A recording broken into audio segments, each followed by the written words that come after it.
Hello, this is the Stories Beside channel. I release videos every day for you. Subscribe and click the bell. Camille looked at the homeless man from inside the car. Had she spent 16 years thinking of him as her closest, dearest person?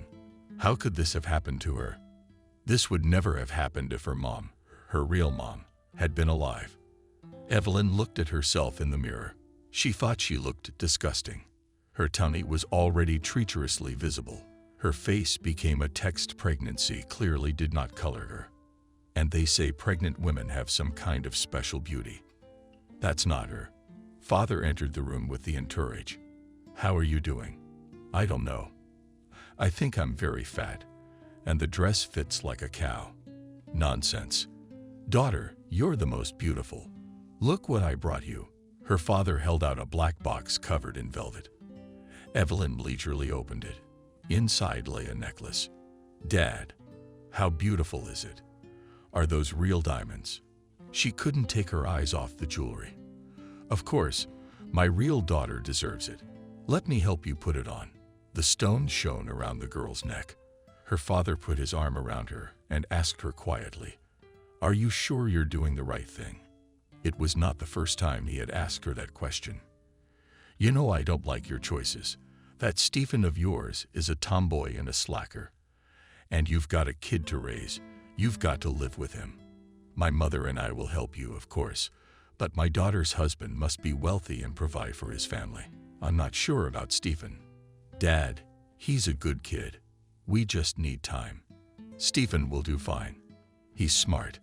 Well, you just know that Mom and I are always here for you, and we'll help you with anything. You just have to ask." He put his arms around his daughter and pulled her close. At that moment, Evelyn felt like a bird in a cozy nest. Her father had always had a heart for her. She had grown up in absolute love and care. Dad's chain of stores brought in an excellent income. The family didn't need anything.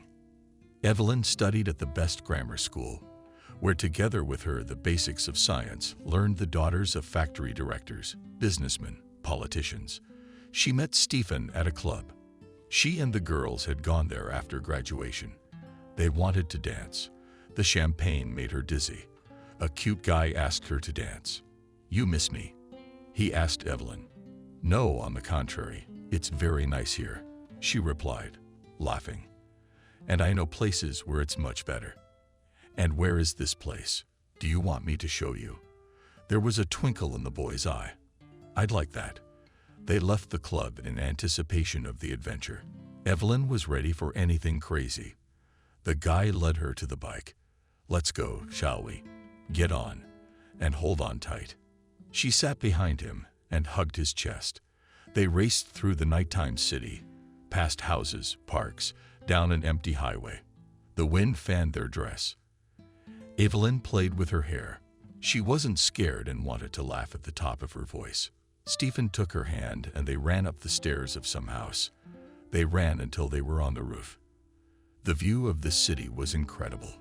Evelyn had never been on a rooftop in her life. She gazed, mesmerized, at the lights that illuminated the streets. "It's so beautiful here," she said quietly. The guy pulled a bottle of champagne out of his backpack, and when he had time to bring wine with him, flashed through her mind. "Here you go." He held out a plastic cup of champagne to her. "Let's get acquainted. I'm Stephen, and I'm Evelyn." The girl laughed for some reason. Everything that was happening to her now seemed to be a very exciting madness. A strange guy on the roof of a high-rise, champagne. It's not the first time I've been here," Stephen said. "I come when I want to be alone. And today I suddenly wanted to show you this place. I noticed you and your friends at the bar. You don't look like them at all. Standing out in some special way." Evelyn didn't know what to say. Champagne surrounded her head treacherously. Her thoughts were jumbled and confused. Suddenly, Stephen jumped up and stood on the edge of the roof. "Would you like me to walk along the edge for you now?" No. Tear, and quickly you'll fall off." The girl was scared out of her wits. She ran up to him and took his hand. The guy jumped down, looked at Evelyn with an attentive gaze. They kissed. Evelyn had never been so happy before. Does it really happen like this? She thought, seriously considering that there was no one else on Earth right now but the two of them. By the time the bike slowed down in front of Evelyn's house, the sky was already screaming. Shy rays of sunshine. The girl didn't want to blurt out her arms, but hugged Stephen tightly. Everything that had happened to her this day overrode all other events. And after all, today was the graduation in her gymnasium. She had finished her studies, and adult life was ahead of her. Her parents wanted to send her to the capital to study. But now Evelyn realized that she didn't want to go anywhere. She wanted to see this guy every day, to be near him, to feel his lips on her face, as it was this night. As goodbye, he kissed her again. Evelyn walked into the house where everyone was still asleep, but she didn't feel like lying down. The girl walked to the kitchen to make coffee. No, she was definitely the crazy one. A complete stranger seemed almost like her own. The kind of guy every girl dreams of. She had given herself to him on the roof, under the glitter of the night stars, and now she could feel his touch all over her. Suddenly, Evelyn realized that they hadn't even made an appointment to meet. Would she never see him again? The girl didn't notice her father entering the kitchen. "What's on your mind, beautiful girl?" said Christopher. A peck on the daughter's cheek. "Good morning, Daddy. Would you like some coffee?" "I'd love some. How was the party?" "We had a great time at the club dancing." "Dad, I met a guy. His name is Stephen." "What kind of guy is that?" "He's very nice." The girl spun around the table in the kitchen. "He's the greatest guy in the world. The best guy in the whole wide world. I'm pretty sure. I love him." "Well, it's a little early for that kind of statement, don't you think?" Dad was drinking coffee and put the cup on the table. "You just met him and you're already in love with him." "Your mom and I, Evelyn," interrupted her father. I know. You've known each other since you were kids, played in the same sandbox and went to the same school. I've heard it 100 times in history, but love at first sight does happen. Now I know for a fact that it can happen." "Okay, maybe it does." Christopher hugged his daughter.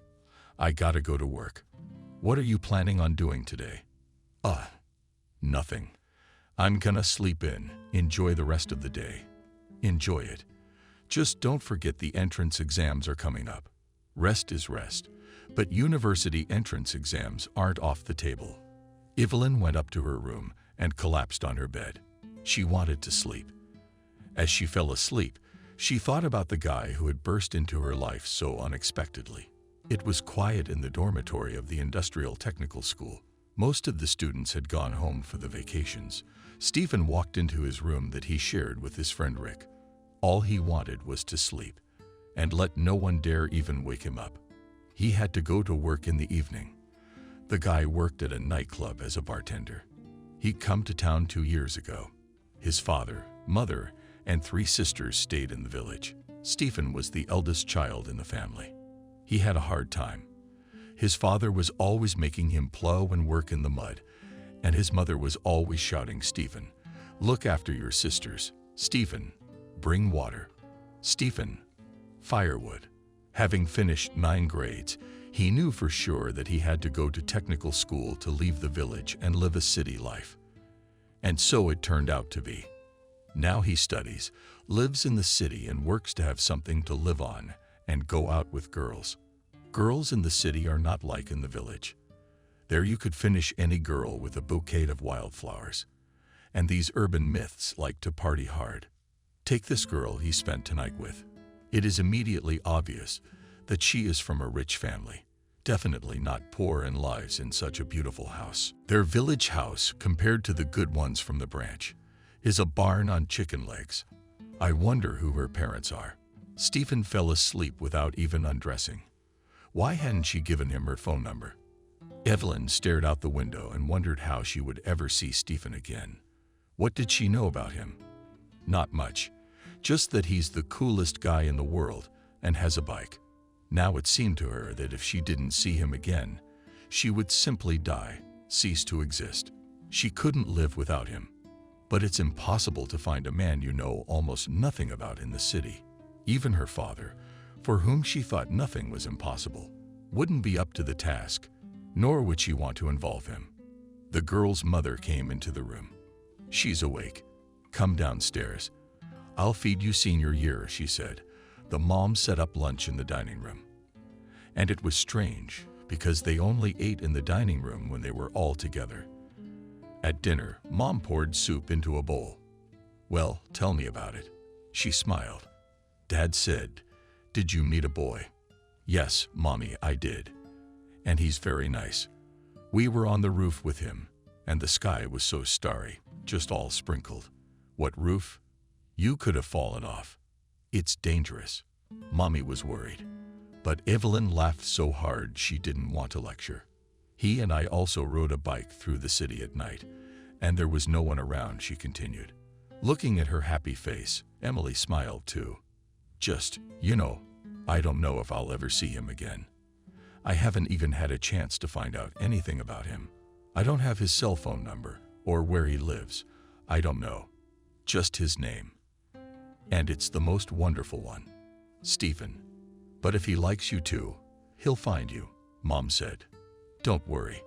Evelyn was relieved by her mother's words. In the evening, her friend Vanessa dropped by. They had been friends for a long time.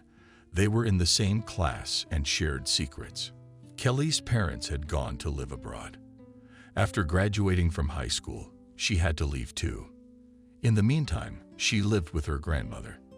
They set up in the garden next to the swimming pool. Mom brought fruit and juice. She asked Kelly how her parents were doing. After receiving a formal answer that everything is fine, removed her friend, planted apples, and asked, "And where did you disappear yesterday?" "I searched you. You have no idea where I was until this morning." "Conspirators," Evelyn began. She told Vanessa everything in great detail, and even about her history with the guy. Her friend listened, eyes wide with surprise. "You're kidding. You don't know him at all. Sleeping with a guy you don't know very well, who you're seeing for the first time, and on a rooftop. I'm shocked. You never seem like the crazy type." They both laughed. "Except now I don't know if I'll ever see him again. I'd like to go out with him and have him be my boyfriend and mine alone. But I don't know where to find him." "You're funny. What do you know about him?" "A friend asked me." "What's his name?" "That he has a bike." And she didn't know anything else about Stephen. "Let's be logical," Vanessa suggested. "You met at a club, right?" So Evelyn didn't understand what Vanessa was getting at. "He probably goes there, right? So that's where we should look for him," she summarized. "What if he went there by accident and doesn't hang out there at all?" "I don't think so. Random people don't go to the club at night, or hardly at all. So there's a 99% chance that's where you'll find him. Let's go to the club on Friday. Maybe you'll get lucky." Evelyn cheered up. She had some hope that she would see Stephen again. The music was playing loudly in the club. The girls were seated at a table on a sofa. Evelyn stared intently into the crowd of dancers, trying to make out a familiar silhouette. Stephen wasn't in it. "I'll go order us a chick cocktail," her friend said, and headed for the bar. Evelyn followed her with a glance. Suddenly, she saw him behind the bar. He was walking around something by the glass. The girl couldn't believe her eyes. Finding Stephen, seeing him again, was easy. Turns out he works as a bartender at this club. Her heart rolled frantically. Trying to hide her excitement, she followed her friend to the bar. "Hey, Stephen," she tried to shout over the music. The guy looked at Evelyn. His gaze was confused, as if he didn't recognize her. "I'm Evelyn. And hi. How are you?" "I'm just here to hang out. I'm meeting a friend of mine. This is Vanessa." The friend looked at the light and the guy behind the bar in surprise. "What are you drinking?" asked Stephen. "Let's have a margarita," shouted Vanessa. The guy poured the cocktails and put a straw in each glass. Evelyn didn't know what to say or how to act. She just stared at him. "Girls, why don't you let us in?" There was a bunch of guys standing in the back. Apparently, they wanted to order too. The girls went back to their table. "That's your Stephen. Wow. He's the bartender. He works here. Apparently Vanessa was cooking, and Evelyn kept looking at the guy. She didn't understand his reaction. Was he not happy to see her? Look, he's all right. He's handsome. Now I see what you mean. I'd run away with a guy like that too. Kelly's words echoed. I need to talk to him, Evelyn said and headed for the bar. What exactly to say, she didn't know. Stephen, it's so good to see you, she began. I thought I'd never see you again. The earth is round, the guy replied. Sooner or later we would have met anyway. Maybe we could go for a walk sometime. When did you get off? Today until the morning. Behind the bar, Stephen spoke without looking at her, wiping his glass with a snow-white napkin. And tomorrow? Could we meet tomorrow? Evelyn asked. Or the day after tomorrow? A tall, slender brunette in a red dress that barely covered her firm buttocks approached the bar. Another strongman clash. Groan. Look, someday some daddy will show up and kick your ass. The brunette laughed. Tell me again. Look, I'm busy. So can I wait for you? Why? To go on that roof again, Evelyn said uncertainly. Suddenly, the brunette intervened in the conversation. Oh, you're begging for it too. Already got you on the roof. She laughed dearly. It's the roof. What a lot of girls I haven't seen. And all because the dorm is strict. The super doesn't let girls in his room. And Stephen's really into making out with girls. Yes, Stephen. Evelyn felt dizzy and her legs felt woozy. She looked at the guy and he pretended nothing was happening. So, you got a date. He gave you his phone number. Her friend peppered Evelyn with questions as she returned to their table. She didn't immediately notice that the girl was about to burst into tears. The will to cry she'd given on the street. The world had crumbled. She had fallen in love with a guy who didn't care. He wasn't going to date her at all, and wasn't happy to see her again. What a fool she was. Where were her brains when she climbed up on that damn roof? Vanessa tried her best to calm her friend down. Come on, I'm not crying. How many times? Yeah, it hurts. He turned out to be a common womanizer who goes through girls. But he's not the only Stephen on earth. You'll meet a great guy who'll love you. All right, come on. Translate. My face is all swollen and my mascara is smeared. But Evelyn didn't seem to be deterred. This was the first cruel and very painful disappointment of her life. Her heart was bursting with resentment to her grief. She realized more and more clearly that she loved Stephen and needed no one else. Evelyn, you can't do this. You haven't been out for a month, sitting at home alone. You're not into anything at all. Emily hugged her daughter, ran her hand through her loose hair. You should go to Vanessa's, take a walk together somewhere. Evelyn didn't really want to go anywhere and didn't want to see anyone. But Vanessa had come. Her voice rang out in the hallway. A moment later, she flew into the room. Hello, Aunt Emily. I'm here to see Evelyn.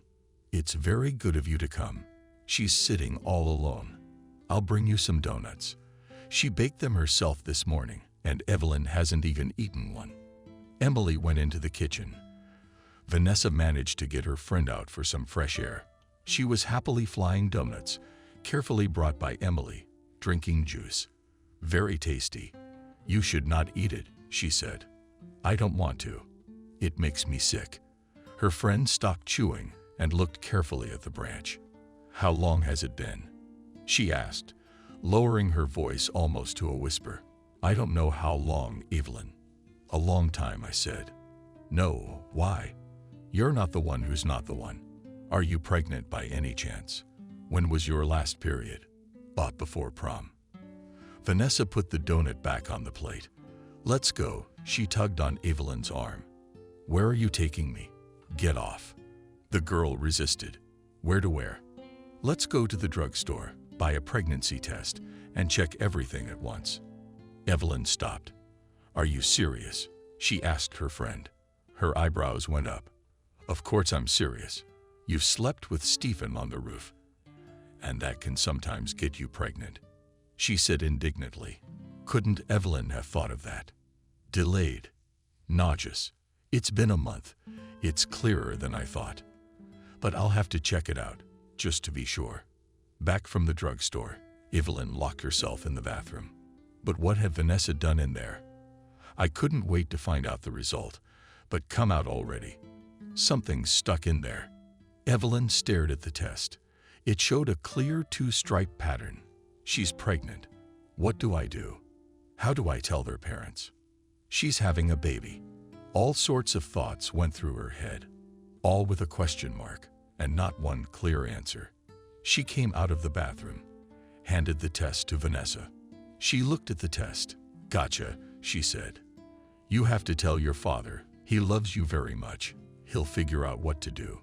"He'll kill me," said Evelyn. "He won't. You'll see. But he'll kill your Stephen." Evelyn suddenly snapped out of her stupor. "Don't tell my father about Stephen. It's my own fault. Give me your word you won't." Vanessa wasn't sure she should swear not to give away the name of the scoundrel who wanted Evelyn Christopher. But no, he'd have to answer for what he'd done. "Sorry, girlfriend, I can't give you that word. No offense, but if they ask me about Christopher, I'll give that Stephen guy a piece of my mind." When Vanessa went home, Evelyn continued to sit on the bed, staring at the test. What had she done? In the evening, there was a serious conversation with her parents. At first, confused, Christopher pulled himself together and began the questioning. Who he is, where he lives, who his parents are, where he studies. "Where did you meet him? How long have you been dating?" "We are not dating," quietly said the daughter. "It was one time. It's getting worse by the hour. Where can I find him?" The father started to raise his voice. "Calm down, don't you see? Is your daughter upset at all?" Emily tried to calm her husband down. "Tell us everything, sweetie. Don't be afraid of anything." "There's nothing to tell," screamed Evelyn, jumping out of her chair. "There's nothing to tell. We just slept with him. I thought he liked me. That we were gonna date. Turns out I was just another girl in his life who fell for him like a fool. Daddy promises you won't do anything bad to Stephen. This is what I wanted. This is what I wanted. I wanted to have a baby at 17 and put my schooling on hold. I wanted to be a single mom. No, of course your mom and I will be there for you and support you. But this is so wrong. I can't even find the words. Who's that bastard? Tell me. Don't. Daddy, I don't want to hurt him. I love him. And I'm going to have a baby." That evening, everyone was thoughtful. In the morning, Evelyn didn't show up for breakfast, saying she had a headache. Emily poured a glass of water, pulled some pills from the medicine cabinet, and quietly entered her daughter's room. "Take a pill," she told Evelyn. She obediently took the medicine and drank the glass of water. "Daughter, talk to me. I see how you are suffering, and it's very hard to watch. Let's talk." "Mommy, I love him so much." "Who?" "The baby." "So it's not even born yet?" Mom asked in surprise. "No, I love Stephen. You don't know how good he is." "But my daughter, how can you know if he's good or not if you've only been with him once? You don't even know him at all." "No, I think I've known him for a long time. He doesn't know me. If we'd met a few times, he'd realize I'm kind and I love him very much." Of course, the sweet mom hugged Evelyn and cuddled her like she did when she was a little girl. A doctor's appointment revealed that there was a threat of miscarriage. "I would recommend an inpatient stay," the doctor said, putting her hands under the running water in the wash basins. "Tell me, doctor, is it possible to follow all the recommendations, treatment at home? I do not want my daughter to lie alone in the hospital. We have all the conditions at home. You just tell us what to do. But it's up to you to do it at home. Give your daughter complete rest and no exertion. Good nutrition, more vitamins. I'll prescribe the drugs, buy them at the pharmacy. And most importantly, hear me out." The doctor looked at Evelyn carefully. "Don't be nervous, don't worry. Only positive emotions. And then everything will be fine. You'll have a healthy and beautiful baby on time." "Thank you." Evelyn and her mom went home after receiving the necessary recommendations, and in the evening, Emily turned to her husband. "I'm worried about Evelyn. She's so sad. She's worried about Stephen. And she shouldn't be nervous. The doctor said she needs positive emotions. I don't know what to do to make her happy. It's not working. I know, Christopher replied. What are you up to? The wife was worried. You'll see, it will be her positive emotions. Let's go to bed. It's late. Stephen did not immediately realize what a man is shaking him by the shoulders. He was sleeping off after the raucous party that he and his friends had yesterday. Who's that? What do you want? Sleepily he asked Amble the man, and started and moved aside. Now another man appeared in front of the head. He looked at the guy carefully, without taking his eyes off. Are you, I take it, Stephen? He asked. But Stephen, the boy, could not understand what he wanted from him. Remember Evelyn, the one you had fun with on the roof a month and a half ago? Stephen looked at the unexpected guest and did not understand anything. What Evelyn he'd been with on that rooftop. And some of them he hadn't even asked her name. What was going on? The man asked again, raising his voice. Do you remember her? I'm asking. Stephen began to come to his senses, scrolling mentally in his head. Who could it be? Evelyn, wasn't it the girl who came to his bar later? So naive and funny. Did she think he wanted to get serious with her? No, but she seemed nice, so pretty. He drove her to her house afterwards, surprised her. She must live pretty well. I remember. What do you want? Listen to me carefully. You marry her. Do everything to make her happy and cheerful and joyful. Have a baby. You can get the hell out of here. What baby? Again, I did not understand what you, Morozov, made her. Loudly and clearly said the man. And if I see even once in all this time that she is sad or, God forbid, crying, I strangled you with my own hands. No, I'd rather send you to the penitentiary for statutory rape. You know what they do to bastards like that there. Stephen shook his head. This is a stupid dream. He's gonna wake up. He's not going to marry anyone, and he doesn't know the girl at all. The man continued, You'll live with us, but forget your girls. 24 o'clock a day you'll be by my daughter's side to fulfill all her wishes. That's your main duty now. What are you talking about? Maybe I didn't knock her up at all. Stephen tried to deny it, but the man's strong hand was at his throat. And I'm not joking. The man threatened. Here's your money. It's for flowers and presents. She had surprises every day. Say that you regret that you did not go out with her, that only now you realized how much you love her, that you want to marry her. Do you understand me? Stephen stared in surprise at the wad of bills the stranger tossed carelessly on the table. Do you understand? He said uncertainly. When the man left the room, he took a long time to come to his senses. At home, the girls are rich, so they do not live poor. This is, apparently, her father. Who's the other one? Maybe a brother. No, probably a security guard or something. Like a bodyguard. Married. What a mess. The sun ravaged Evelyn's room. She opened her eyes and thought she didn't feel like getting up at all. The girl pulled the curtains and was stunned. And downstairs at the gate stood a familiar bike. And on the path to the house walked Stephen with a bouquet of flowers. It couldn't be. She threw on her robe and went downstairs quickly. Her mother opened the door, and on the threshold Evelyn saw her favorite boyfriend. Hello. He turned to Emily. May I see Evelyn? Come in, the woman invited. And who are you? My name is Stephen. I'm an acquaintance of Evelyn's. And you're her mom? Yes, Emily answered. At that moment the boy saw Evelyn standing at the bottom of the stairs. She looked at him in surprise. Hello, Evelyn. This is for you. Stephen handed the bouquet to the girl. I wanted to see you. Come in, quietly said the girl. They went into the living room. Mom took the bouquet in her hands. I'll put it in a vase. Do you have one? The young man Stephen looked around. He had never seen such luxurious surroundings. Yes, this house certainly does not compare with his village slaughterhouse. Stylish, beautiful furniture, expensive repairs, floor vases.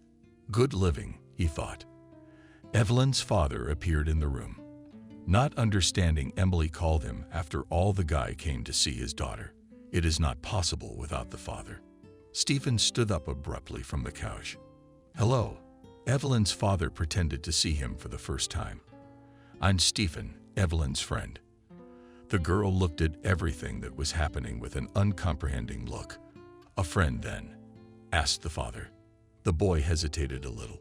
Well, as a friend. In general, I love your daughter and want to marry her. He said these words in one breath. He didn't expect that from himself. Wow, the father said. Look, mother, we have a groom. Well, let's get acquainted. I'm Christopher, Father Evelyn, and as you've already realized, the man invited the boy to sit down, and Evelyn and her mother remained standing. There was silence in the living room. Evelyn's mother decided to break the awkward silence.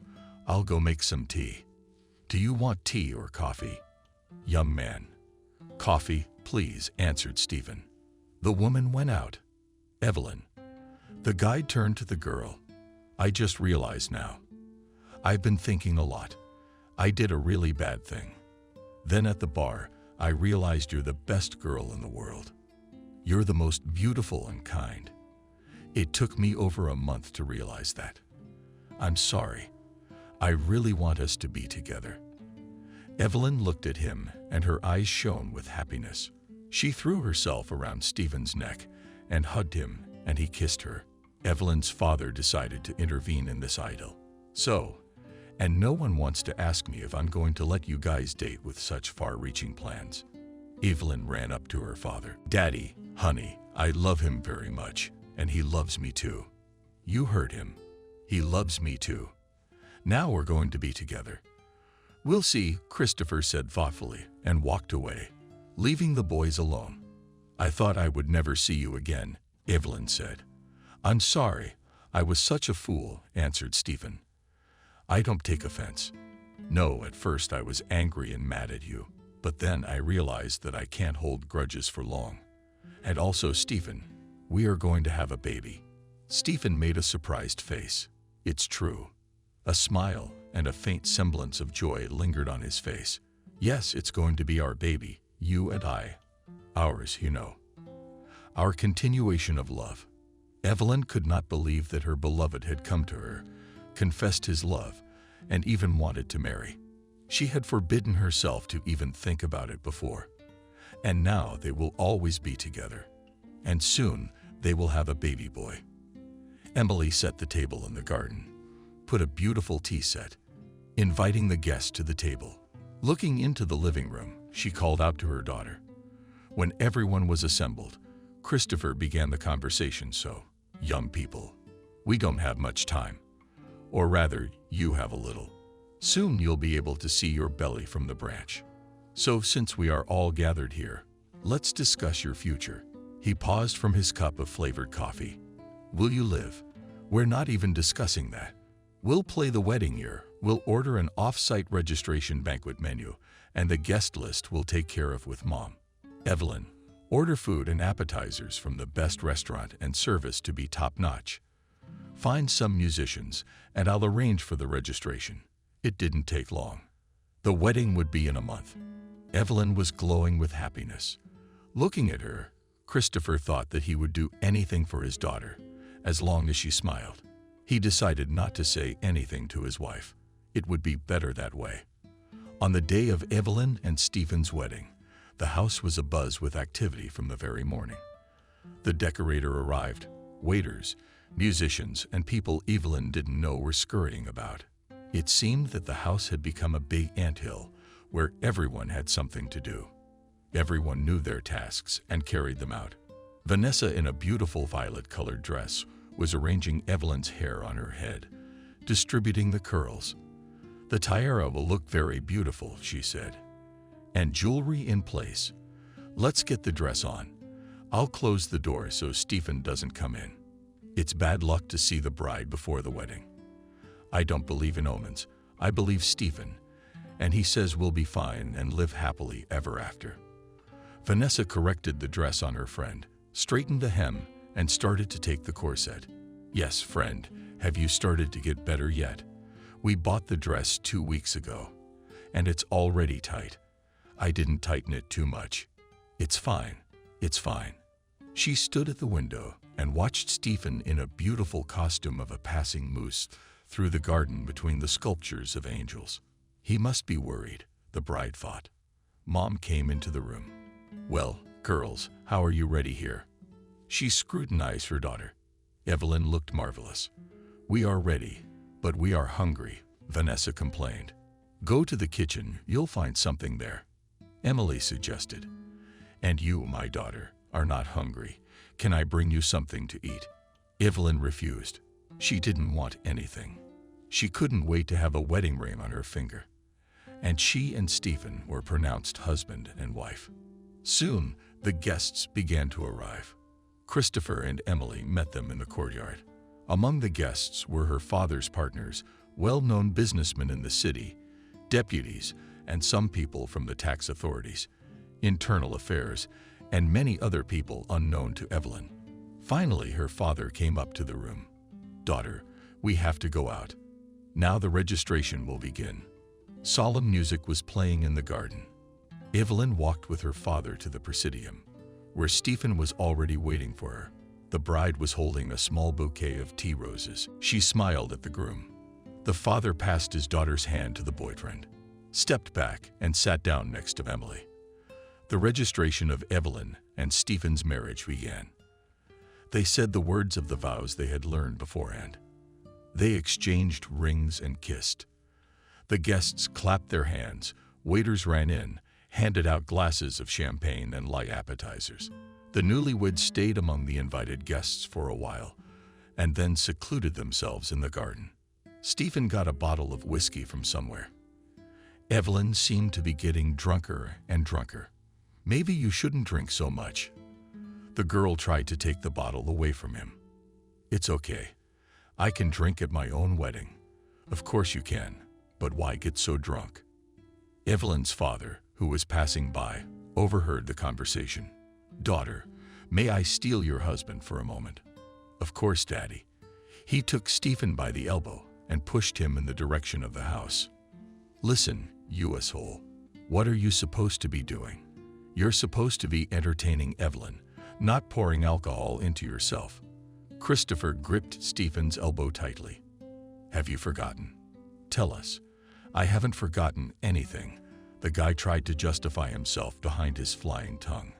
I just want a drink and ideas. And make sure that Evelyn does not have a single reason to be upset. Stephen wandered over to his young wife. They'd been living together for a month. If his father was to be believed, after the birth he should let Stephen go, and he would be able to live a free life again, to have fun and go out. Stephen has an unbearable urge to go to the club. That's where the fun is.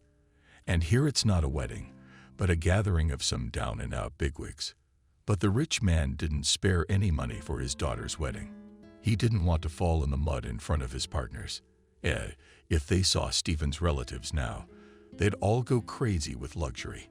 How Stephen lived this month, they couldn't even dream of. Plenty of food. The house is beautiful and rich. The clothes he bought with his daddy's money. Let them pay for his, Stephen's, inconvenience, as if he had always dreamed of living with his daughter, who was also pregnant.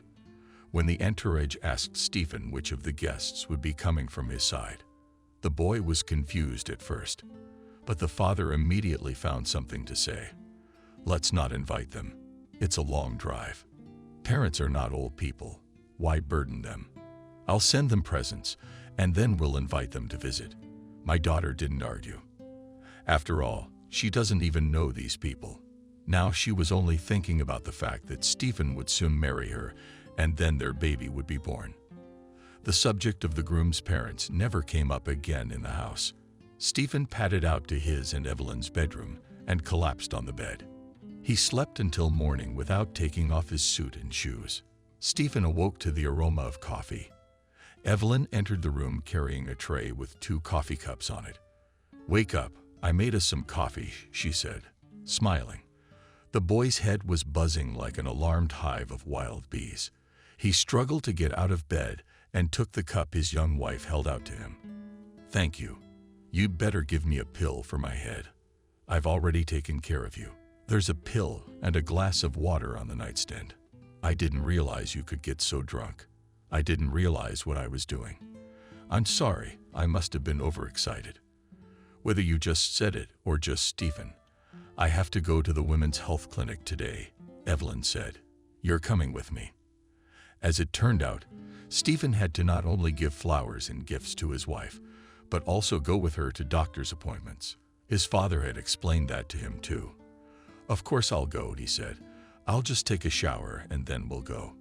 "Great," Evelyn smiled. Then she went to get ready. Evelyn's pregnancy was going well, and there were no complications. She had already stopped throwing up, and that made Evelyn very happy.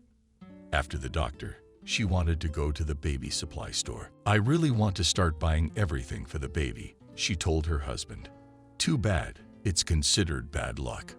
"Oh, come on, it's no big deal. Come on, let's go through some stuff. I wish we knew whether it's a boy or a girl.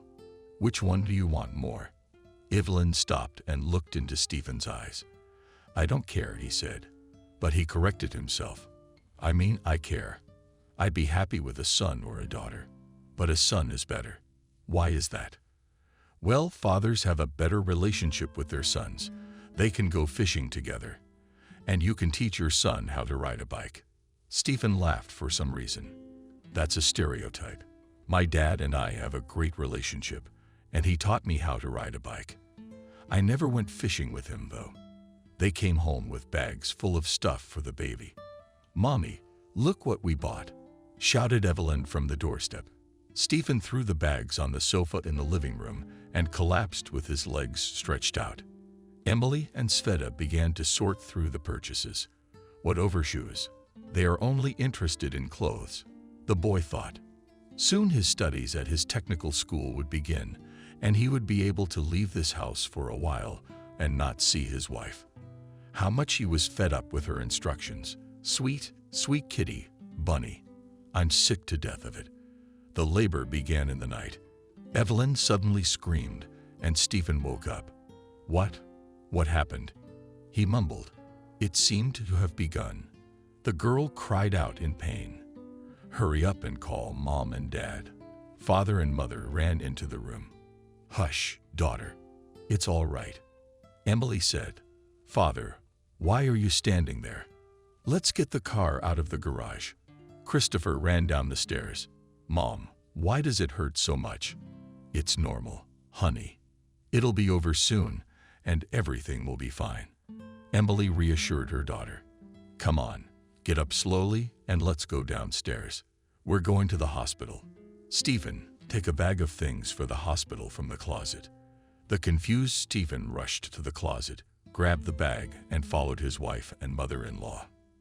At the hospital, Evelyn was placed on a gurney and wheeled down a long hallway. The nurse on duty softly addressed the relatives. "You go home. First labor. It won't be quick. When it's over, she'll call you." Christopher went over to her. He took a bill out of his jacket pocket, slipped it into the woman's hand. "Please call me as soon as you know everything, how she gave birth, who was born." He asked the nurse and held out a business card. "Of course," she said. "Don't worry. I will definitely call you." That night there was a commotion in the maternity hospital. They brought in a woman who had gone into labor right outside. She had no papers on her. The woman gave birth to a baby girl and died. The doctors couldn't save the mother's life, and then they brought in a young girl. She screamed with pain and even cried. On examination, it turned out that the uterus did not open, and the child was lying across. It was necessary to urgently make a cesarean section, but the anesthesiologist on duty was busy in another department. At the operation, the girl was given an anesthetic injection. They started to prepare for surgery and waited for the anesthesiologist to be available.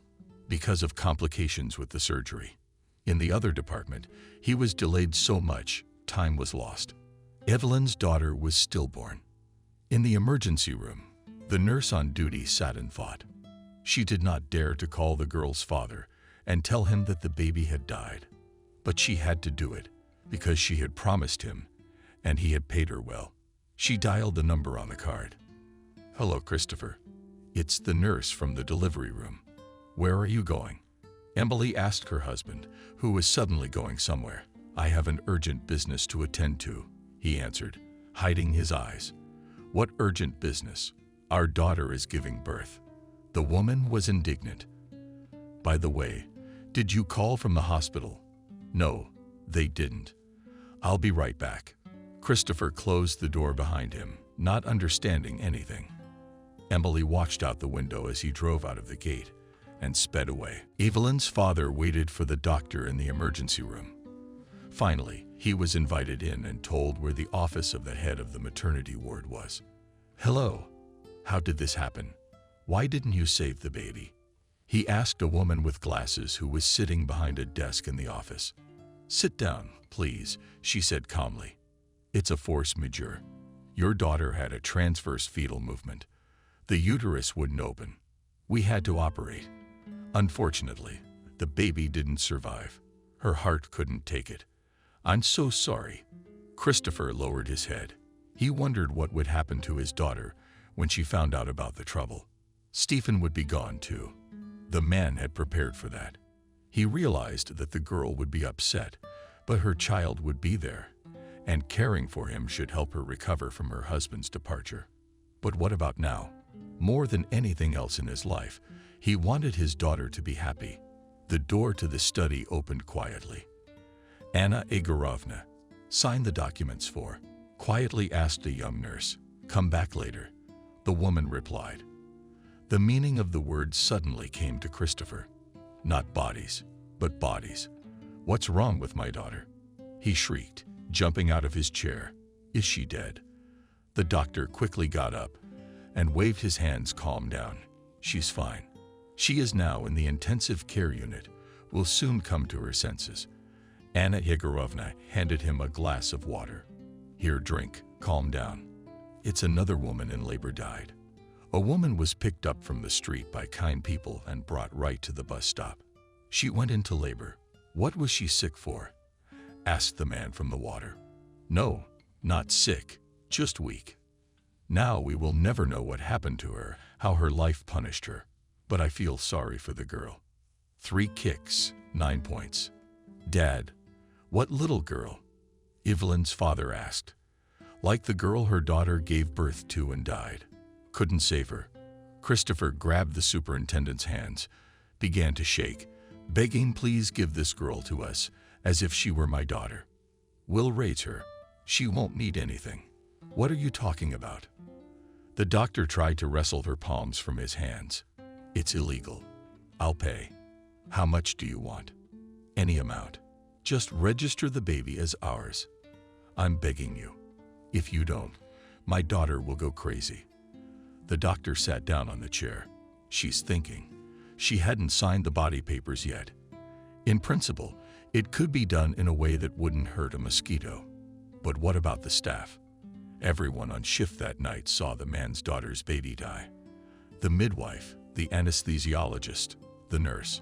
She took a small piece of paper, wrote 4 sums on it, showed it to Christopher. The man did not hesitate for a moment, said he would bring the money soon, and quickly left the office. He drove home gloomier than a cloud. He was not completely sure whether he had done the right thing in buying it. Yeah. In fact, he had bought for his daughter a living child, a girl who had been born to some woman from the street. If you think about the meaning of what he did, it's scary. But he won't say anything to anyone. No one will know anything. Everything will be fine. After all, what future awaits this child? An orphanage, poverty, no loved ones, and they'll love her as if she were their own. "Didn't they call from the maternity hospital?" asked her husband Emily when he appeared on the threshold of the house. "They did," he replied. "Our Evelyn gave birth to a baby girl." "Oh, what a joy," Emily exclaimed. "What time? What's the weight, height?" "I don't know. But how could you? You didn't even ask." "I'm sorry, I got confused. And I was driving." Christopher excused himself. I'll call the hospital right away, his wife hurried. No, don't, he stopped her. Let's go there a little later, we'll find out for ourselves. Emily looked at her husband in surprise. He seemed strange. Mom and Dad and Stephen came to meet Evelyn at the hospital. They were waiting in the discharge room for the young mom to come in and bring the baby girl. Christopher placed a package on the table. It contained a bottle of good champagne handy. Stephen held flowers in his hands. Here is our girl, said the nurse who entered the room. Well, relatives, check if everything is in place. There are 5 toes on her feet and 5 toes on her hands. The baby lay quietly on the nurse's singing table and looked at the people bent over her. The nurse began to dress her. Evelyn entered the room. She wanted to look very pretty, so she lingered in the room, coloring her eyes and lips and styling her hair. Daughter. Parents rushed to hug the girl. How are you feeling? I'm fine. Evelyn nodded and walked over to Stephen, hugged him. Now you and I have a daughter. Look, I think she looks just like you. Stephen didn't. She doesn't look like anybody. And how can a child who's only a few years old bear any resemblance to her parents? In honor of the arrival of a new member of the family for dinner was set a festive table. The little girl slept peacefully in a crib in Evelyn and Stephen's bedroom. What shall we call our granddaughter? Mom asked Evelyn. Yes, and really, Stephen, what do you think? Stephen was silent. It was as if he could not hear the conversation at the table. All he could think about was that now he would be able to leave this house and go back to his merry, rambunctious life. The girls from the nightclub, his friends, he could ride his bike around town whenever he wanted. Stephen, why don't you say something? Evelyn looked at her husband carefully. Why, the guy did not understand her question. I said, how are we going to name our daughter? But we decided. I don't understand anything about women's names. Let's call her Car. Emily suggested it. Oh no, what's a car? Objected Evelyn.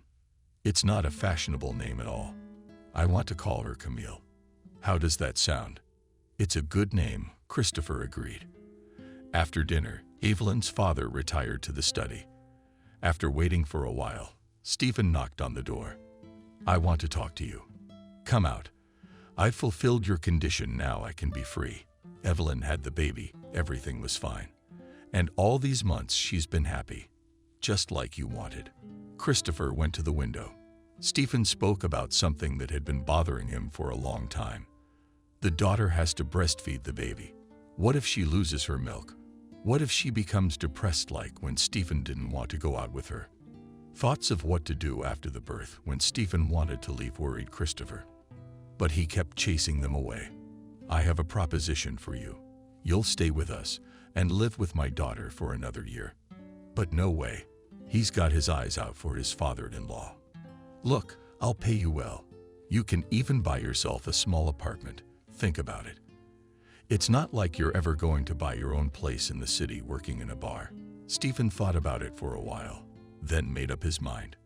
Okay, a year is a year, but I'll go back to work at the nightclub. I'd rather be behind the bar than listen to a baby crying all night. Christopher had to agree when Stephen announced to Evelyn that he was going back to work. She was surprised. Why would you do that? We have plenty of everything. And even if you do want to work and earn money, let me talk to Dad, and he'll get you a job at his trading firm. No, I'll work in a bar, her husband objected, noticing that the girl was upset. He quickly corrected himself. It's all for you and the girl. I'll be helping you during the day so you can rest more. Evelyn smiled. How thoughtful you are. All right, work at your club, but we'll be together during the day. But very soon she realized that her ideas of happy parents, walking together with their daughter, playing with her and spending all their time together, were a mirage. Stephen came in the morning, often smelling of alcohol. He would sleep most of the day and then leave in the evening. One night, the daughter had a high fever. Evelyn did not know what to do. We should call an ambulance, the mother said. No, we don't. We'll take her ourselves. It'll be quicker that way. The father fussed. After dressing the girl, They got into the car and drove to the hospital. It was raining heavily outside, and lightning flashes lit up the night sky from time to time. Christopher was driving at high speed. Suddenly, he was blinded by the headlights of an oncoming truck. There was no way to avoid the collision between the SUV and the truck. Stephen arrived at the scene of the accident in the morning. He was not burning with love for the family, but when he saw his father-in-law's car and 3 black bags, which apparently contained the corpses of the father, mother, and their daughter, he was confused and felt a lump come up to his throat. The investigator approached the guy and asked, "Are you the son-in-law?" "Yes." "Tell me, is it them?" Stephen looked at the black bags on the roadside. "Yeah. Unfortunately, they're all dead. They didn't stand a chance. Head-on collision. And the speed, judging by the braking distance, was very high. I need to ask you a few questions. It's a formality." "I'm sorry, are you able to answer?" "Yeah," the kid answered. Camille was walking back from school through the square. She walked slowly, kicking the fallen leaves with the toe of her shoe. The girl didn't feel like going home at all. There was a drunken father, empty bottles, and hardly any food. She hardly ever saw him sober, but the worst was when he brought home drinking buddies. They'd yell all over the kitchen, swear, and sometimes fight. The neighbors would curse, bang on the radiator. "Tonight, Camille, we didn't sleep well because of my father's guests, who had an all-night party." "Camille, you could hear your father's voice from the room when she opened the front door." Stephen stepped out into the hallway, leaning against the door jamb. "Let's cook something. Something to eat. I'm hungry." Camille walked silently past him, shut herself in her room. She dreamed of graduating from high school, enrolling in a school, and leaving home, preferably a place to study away from her father. Now she would rest a little and go to the cafe, which was located in the neighboring house. There Camille worked part-time as a dishwasher, a kind neighbor aunt, knowing that they sometimes have a few days of food in the house is not in the house, put there. There the girl sometimes managed to eat something, and if she was lucky, her father too. She brought dried cutlets from behind the window, sandwiches.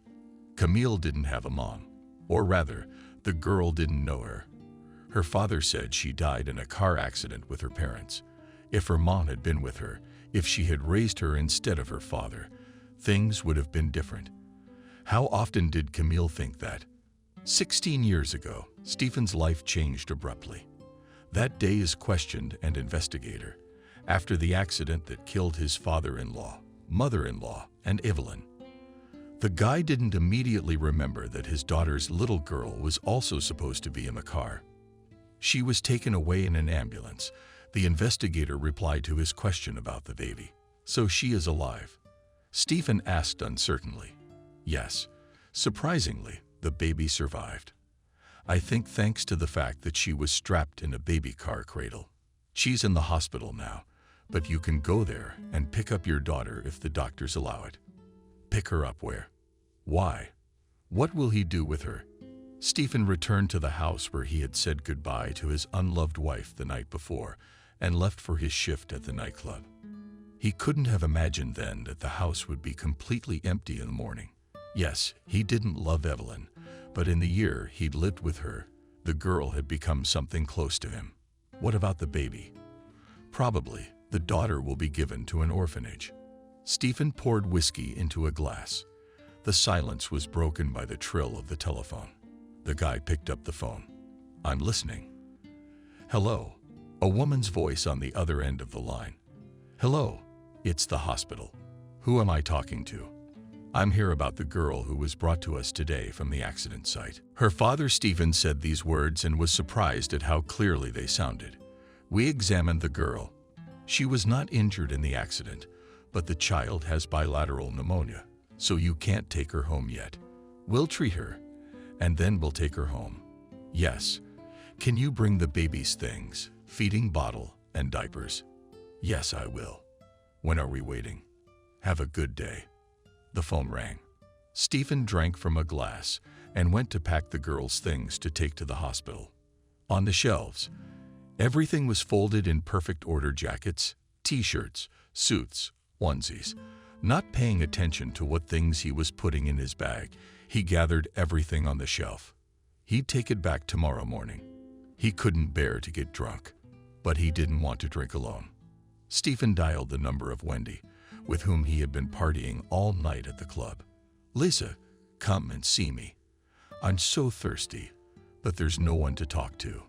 Kodak answered with a cheerful voice in the phone. Stephen said the address, and an hour later, bright, carefree Wendy was already standing on the doorstep. She was wearing a tight dress with a deep neckline. Her precise figure beckoned. "Would you like a drink?" he asked the girl.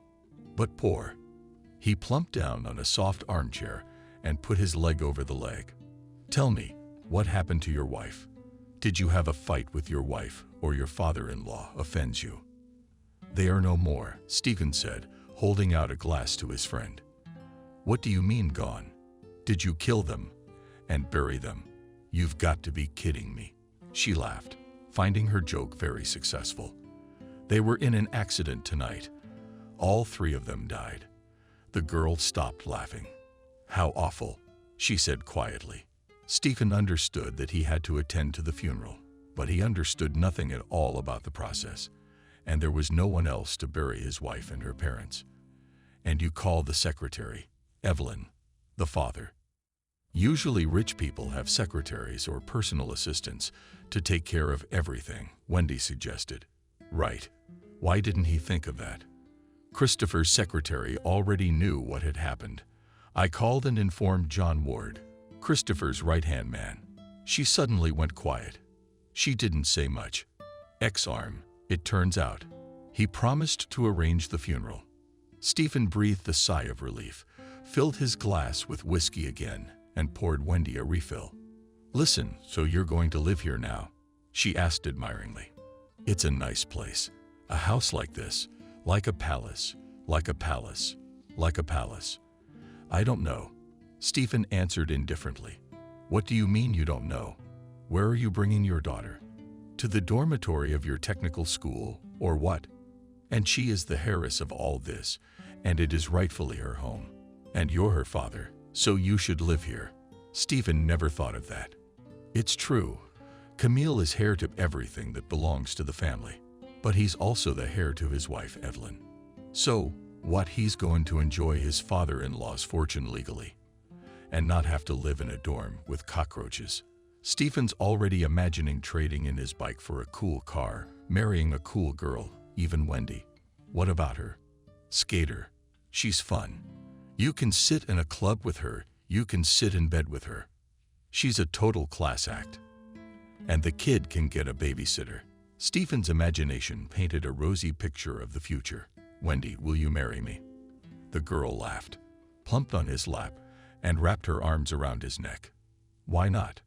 Stretching the words slightly, she said, "You are now an enviable groom at our place."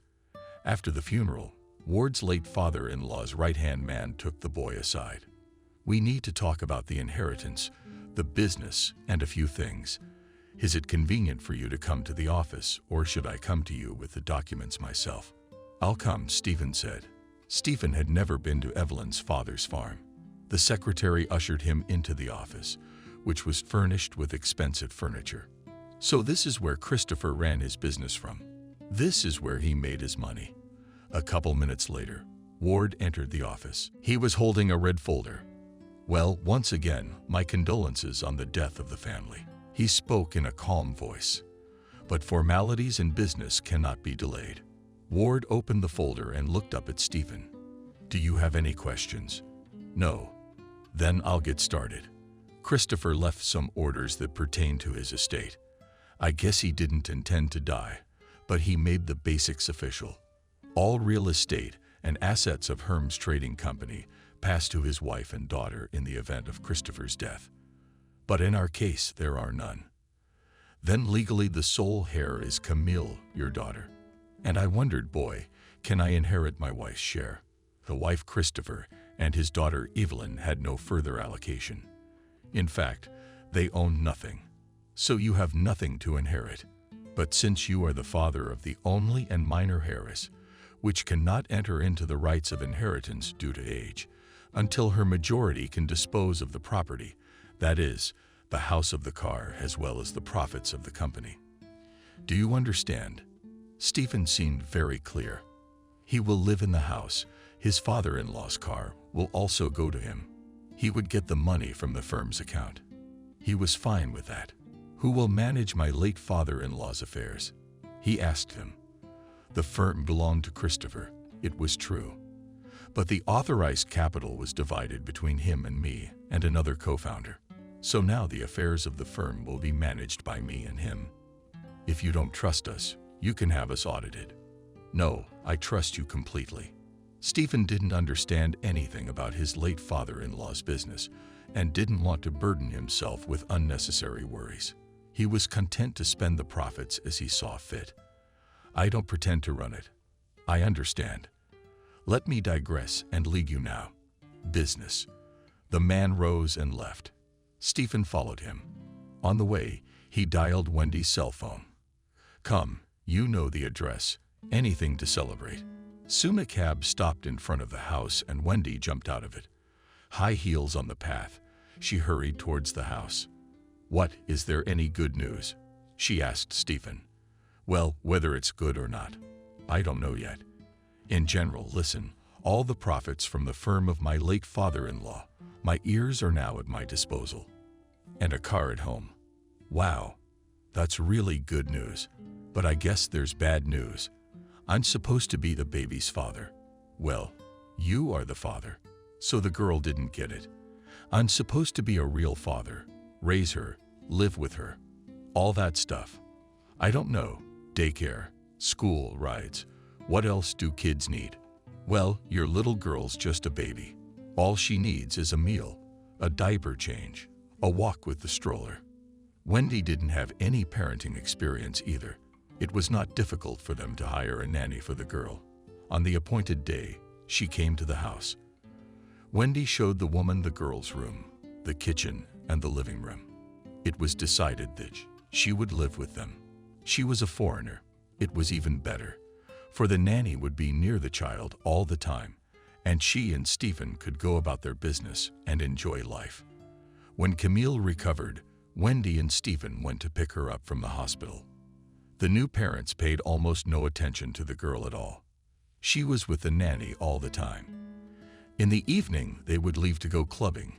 In the daytime, they would rashly drive around the city looking for fun places, restaurants with delicious food, and without hesitation, spend money. Technical school, Stephen dropped out. Why study when you have several retail establishments working for you at once? Sometimes he had to go grocery shopping. He bought according to the list prepared for him by the housekeeper. Wendy absolutely refused to stand at the stove, and they hardly ever ate at home. The groceries were mostly bought for baby food. Growing up, Camille. Stephen. The girl's nanny approached him one day. Would you please allow me to leave at 200 hours? I need to go to the drugstore very urgently. Stephen was enjoying himself on the sofa in the living room. The woman's request had taken him by surprise. He didn't want to sit with Camille for even 15 minutes, and it was 2 o'clock. And Wendy, as it happened, was out shopping again. I'll try to be back very soon. The nanny looked at him. I beg you, with her eyes. Go. Stephen had no choice but to let the woman go. Just feed the baby. Now dress it. Yes, of course I will. Thank you very much. After all, Camille is no longer a baby. She just turned 3. To play in the garden. Stephen took Camille out into the yard standing. He told his daughter, I'll go and get some toys. The girl remained obediently standing in the yard. When Stephen came out of the house, he saw a terrible picture of the girl lying on the grass, and she was dragged like a doll across the lawn by a huge dog. Stephen rushed to his daughter. Get out, he shouted, hitting the dog on the back with a child's trowel. He lifted the little girl into his arms. She didn't even cry. At first, Stephen thought she was dead, but the girl moaned softly and apparently fainted from fright. Her face was covered with blood. There was a gaping laceration on her cheek. Stephen carried the girl into the house, put her on the couch, began to rush around the room looking for the phone. Soon the child was bitten by a dog. She's covered in blood. What's a 3-year-old child? Please hurry. The ambulance took Stephen and the baby to the hospital. The girl was quickly taken somewhere on a gurney. Stephen was left waiting in the emergency room. Where did that damn dog come from? How could this happen to the girl? She's just a little girl. Of course, she couldn't have handled it. She couldn't run away from the dog. And she doesn't understand anything yet. He was tormented by guilt. But why? Why had he left the child alone in the yard? Probably because he knew it was safe for the baby behind the high fence. But how could the dog have gotten into the territory? And that's when Stephen realized it was probably the babysitter. When she left, she didn't see the dog run into the yard. But he's gonna give her a good one. The girl was operated on and stitched up, but they wouldn't let her out of the hospital. She needed it. Medics and dressings. Stephen was advised to go home, so he called a cab. When he returned, he found the nanny at home. First yelled at her and chased her away without pay for the days already worked this month. When the woman left, he started to dial the beast, but she entered the house herself with her arms full of packages from the stores. This event greatly shook Stephen.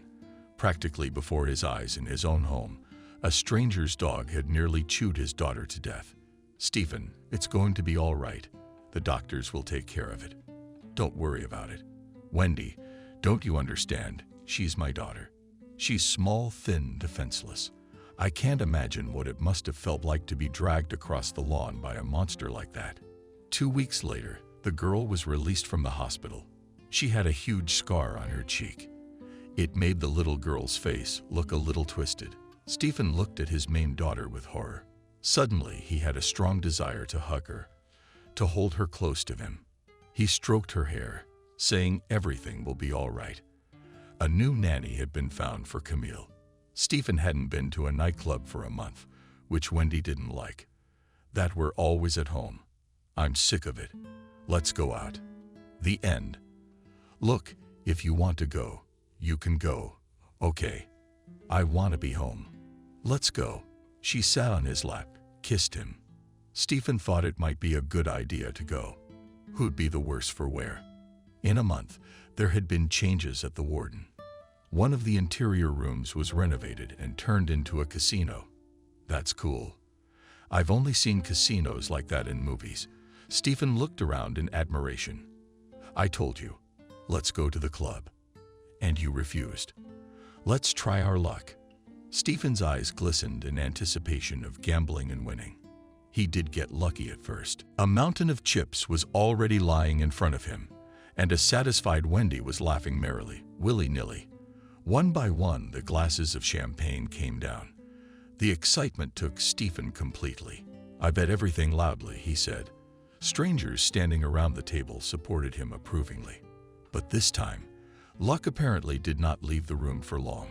Stephen lost all the chips he had won earlier. Shit, the guy cursed. I've been lucky all this time. He took a glass of cognac from under the nose of a passing waiter and drank it in one gulp. Stephen and Wendy spent the rest of the night at the club.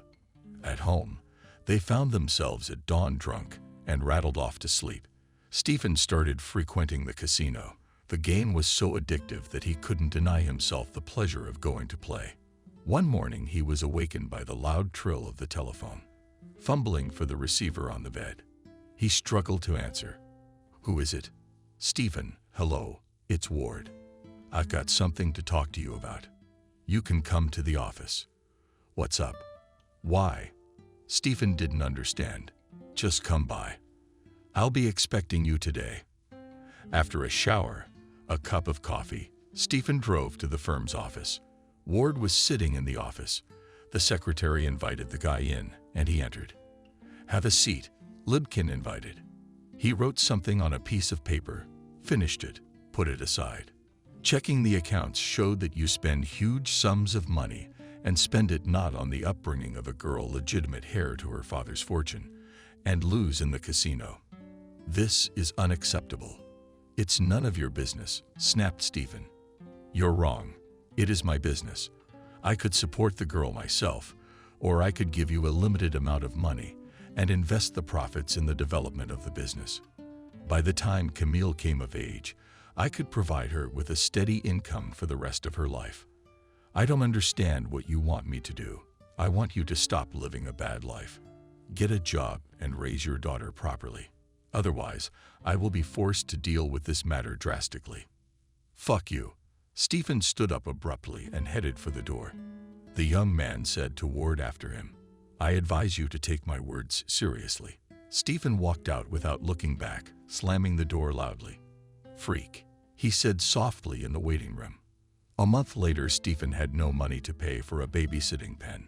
He sold his late father-in-law's car, which stood idly in the garage. Stephen himself never got his driver's license, putting it off until later. He was satisfied with a bike or a cab. After collecting all the cash he had, he went to the club. He's gonna get lucky tonight. He knows it. He will win a lot of money, and until the next dividends from the company, he will live peacefully. But luck turned against him this time. Stephen lost every penny. Staggering from the alcohol he drank, he went to the exit, caught a cab. The driver had to wait a long time for a passenger to bring him money from the house. He didn't have a ruble in his pockets. He slept through lunch. He was all wrinkled, unshaven, and smelling of booze, and went into the kitchen. Nanny was feeding Camille. Stephen. She turned to the girl's father. You must have forgotten. Yesterday was the 1st of the month. You promised to pay me for last month. Stephen looked thoughtfully out of the window. The snow was falling quietly. Where is Wendy? He asked the nanny. She's gone somewhere. Said she'd be back tonight.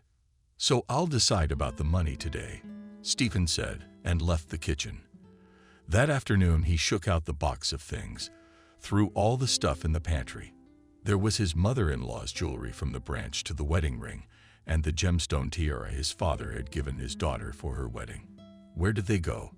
Finally, the jewelry was found. The guy rode them into a box. The pawn shop gave much less for the jewelry than it was worth. But Stephen needed the money. In the evening, he waited for Wendy. When the girl came back, he told her they had no more money. You've lost it all again. Wendy resented him. What are we gonna live on now? This wasn't our deal. I know, but it's Ward's fault. Stephen justified himself. He's the one who's cutting off my oxygen. He wants to leave my daughter without an inheritance. I don't care. You better think about how we're gonna live. Look at the cracks and branches on things. Maybe we can sell something. We could. Enough for the first time. Then I'll figure something out. That month we sold fur coats, evening gowns, some other things. They were followed by Chinese paintings, China. And then Stephen started selling off appliances, never giving up hope of winning money. He took everything he made to the casino. Sometimes he won, but not much. Mostly he went home with empty pockets, looking at the slender guy, the croupier, quietly, so that others could not hear, said, "Need money? I can help you." He signaled Stephen to follow him. In a small room at a table sat a man about 45 years old, croupier. He said something softly to him and walked out. So you're thinking of getting even? You want the money? Yeah, I'm gonna get lucky. I'll win and I can pay it back. Can you help me? I did. Why not help a regular customer? The man opened the desk drawer and took out several wads of bills. Look, when you win, don't forget to pay me back. Sure, I'll pay you back. Stephen scooped up the money and hastily plowed through his pockets. That night he'd lost everything he'd borrowed from the casino owner. Security threw him out the door like a dog. And in the morning, 3 cops broke in. They beat him badly, told him to bring the money back in 3 days at the latest. They hired them. The girl, seeing all this, was scared out of her wits. Would you excuse me, Stephen? She said, handing him a napkin to wipe the blood on his broken lip. But I don't want to stay in a house that could be broken into by bandits at any moment. I'm leaving. Stephen started to call Wendy, but her phone was out of range. What a bastard, he cursed, always out when he needed to be. Little Camille looked out of the room. The girl quietly walked down the stairs and sat on the living room floor. She must have needed something to feed her. Stephen began to open the kitchen cupboard doors one by one. There was almost nothing in them. Some cereals, salt, sugar, more pasta. There was some sausage and a few eggs in the refrigerator. "Camille, do you want some sausage?" the father asked his daughter. She nodded. He cut off a piece of sausage and handed it to the little girl. He had to find a way to get some money. A cab pulled up in front of the house and Wendy arrived. "Where are you?" Stephen asked. "Yeah, I slept over at a friend's house. We talked late. She's from out of town, from a resort," Wendy bequeathed. "Stephen, let's go somewhere else." "See, son, 5-star hotel." "Yeah, you wish. Where would I get the money?"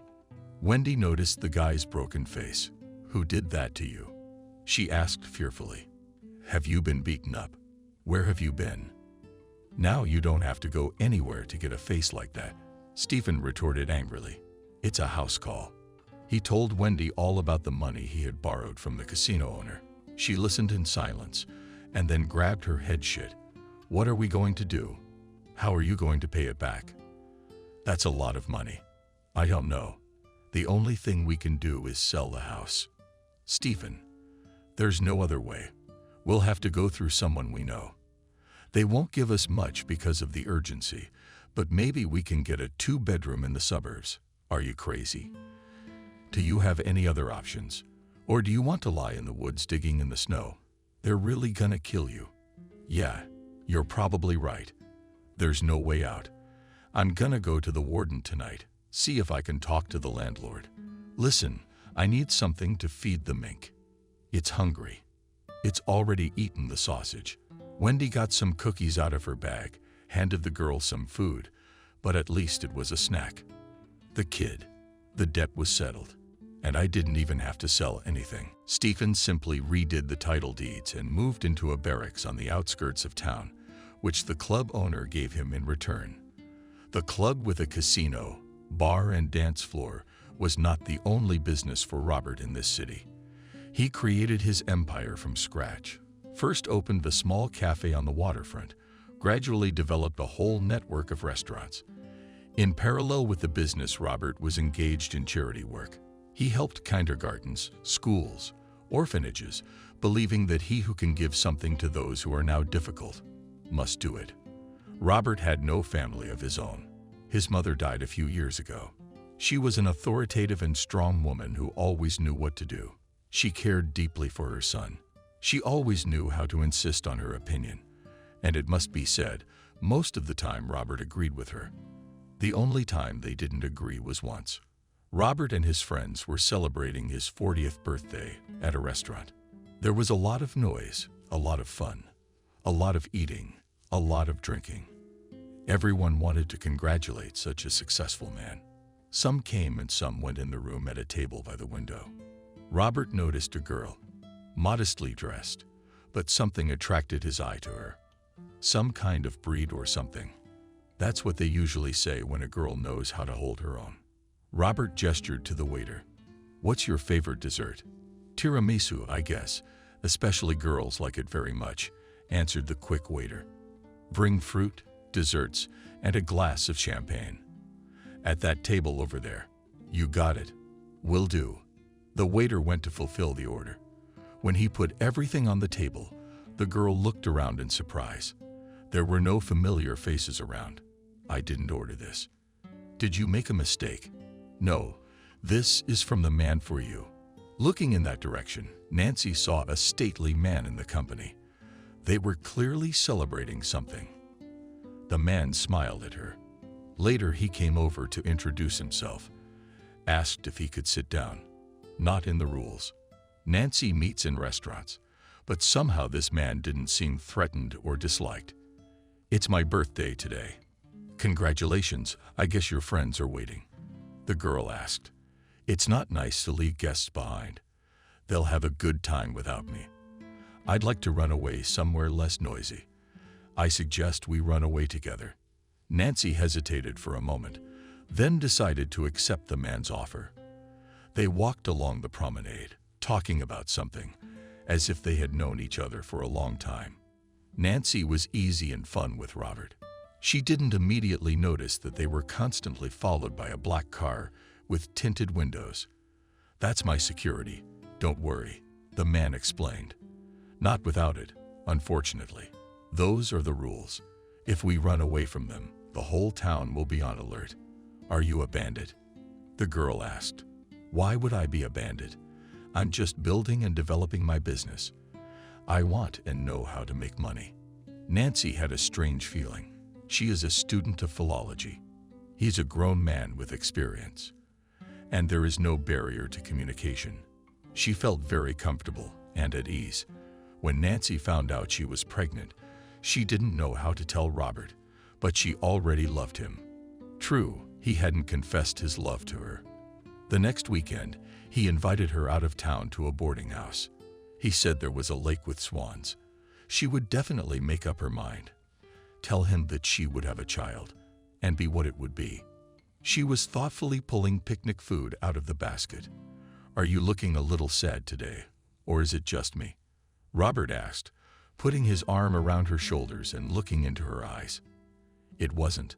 I'm pregnant," the girl whispered faintly. The man continued to look at her, remained silent, and then pressed her tightly against him. "You have no idea how happy I am. You gave me a child, a son or a daughter. This child will definitely be like you, just as beautiful, just as kind. So you don't want me to have an abortion. Don't even think about it. I love you so much." They had a wonderful weekend. Nancy was happy.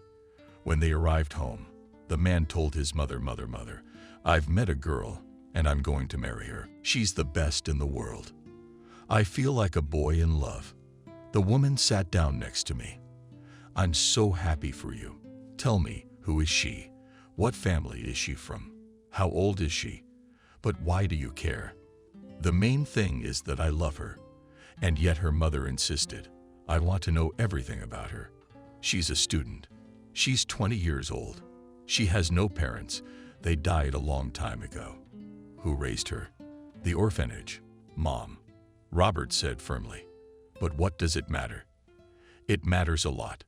You have no idea how many problems there are with this orphanage, with this brat, with these orphans. They're ill-mannered, and they often become delinquents and criminals."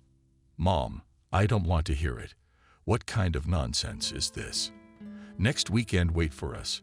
I'll introduce you by lunch. The most beautiful girl in the world."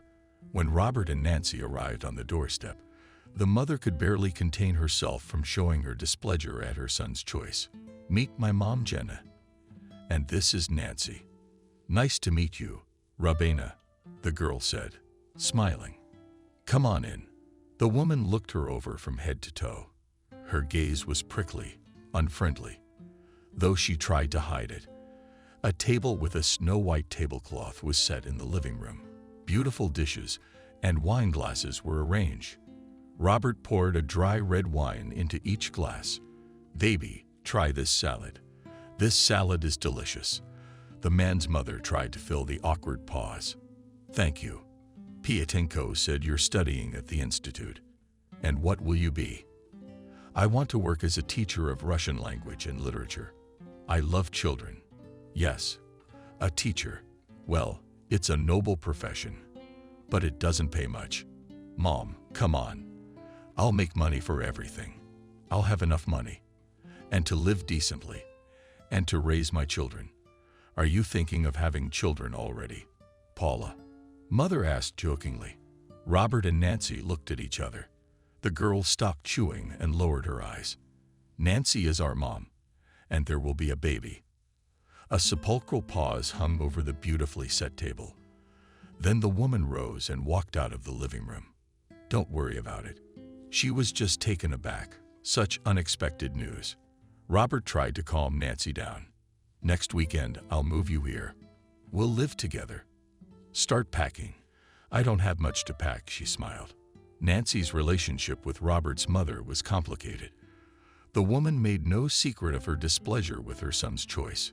She pointed out at every opportunity that Nancy was not brought up properly, that because of her she could not invite respectable people to the house, that she was a beggar.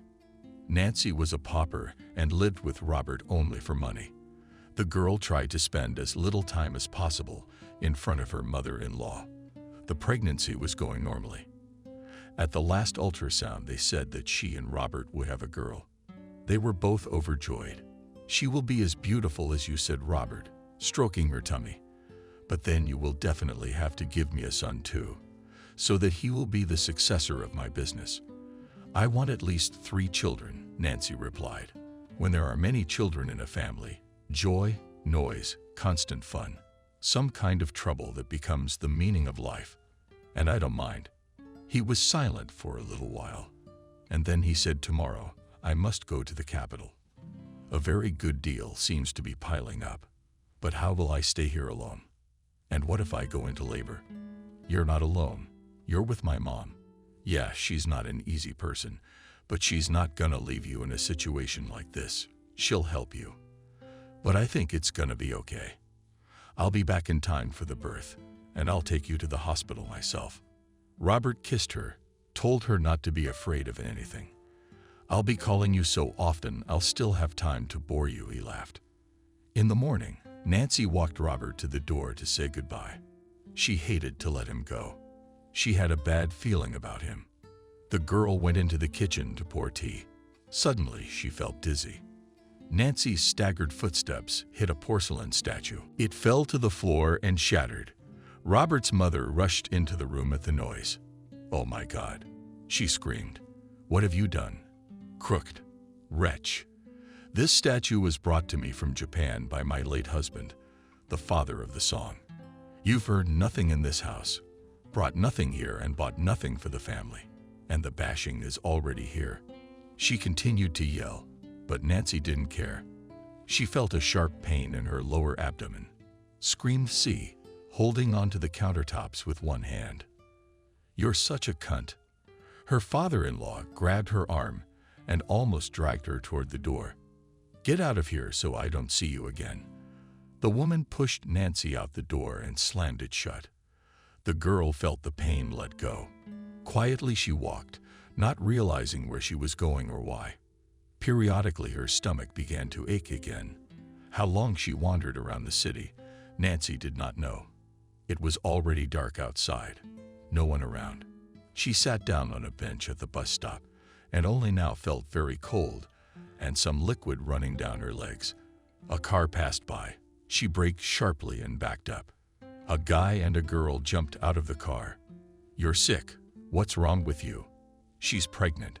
Some fragments of phrases came to Nancy's consciousness. The guy took off his jacket, threw it over her and helped her into the car. So Nancy was taken to the maternity hospital. When Robert returned from his trip and did not find his beloved at home, he sternly asked his mother where she was. "It's not enough that I don't end up with her. How do I know where that beggar's Ford is? Probably where her father is." "You rarely do." "Shut up." Robert was furious. All the next day, he called hospitals, morgues, asked people on the street, showed the photograph. But the girl was nowhere to be found. She disappeared without a trace. Her belongings, notebooks, books, and a purse with her passport in it were left in her room. Camille had a celebration at school. In the assembly hall, the teachers were bustling about. Back and forth, the principal started. Camille was to read a poem from the stage. She liked poems, but she didn't like to perform.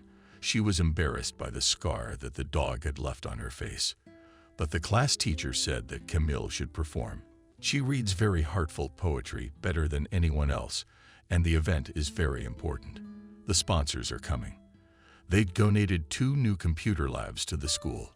Everyone and everything should enjoy it. When it was her turn to speak, Camille went on stage, stood at the microphone, looked into the hall filled with spectators.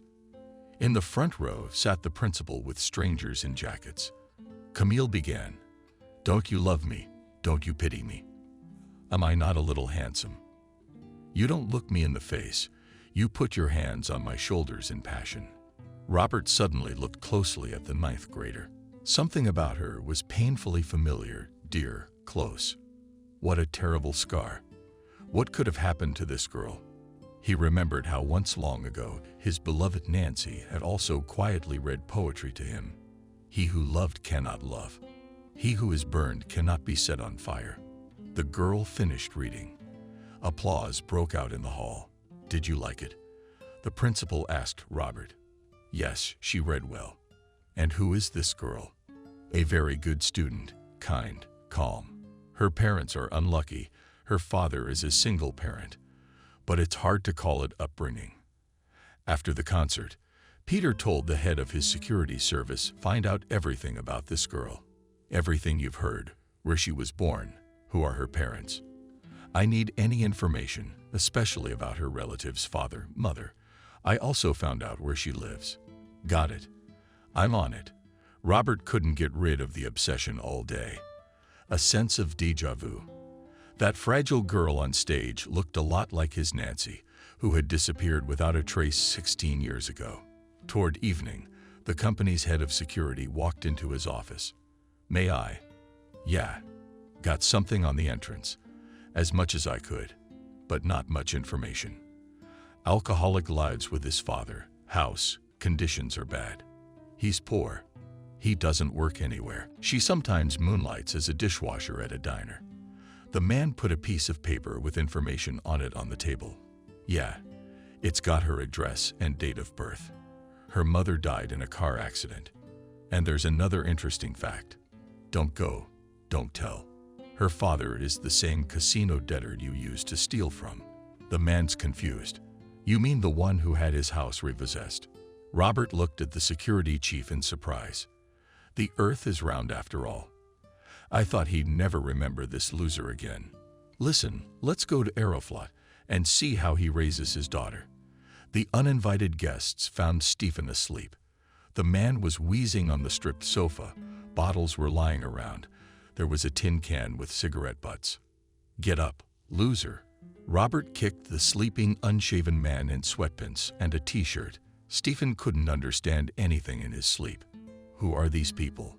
What do they want? You don't remember me and how in my casino. I'm in debt. Well, if you drink that much, you can forget.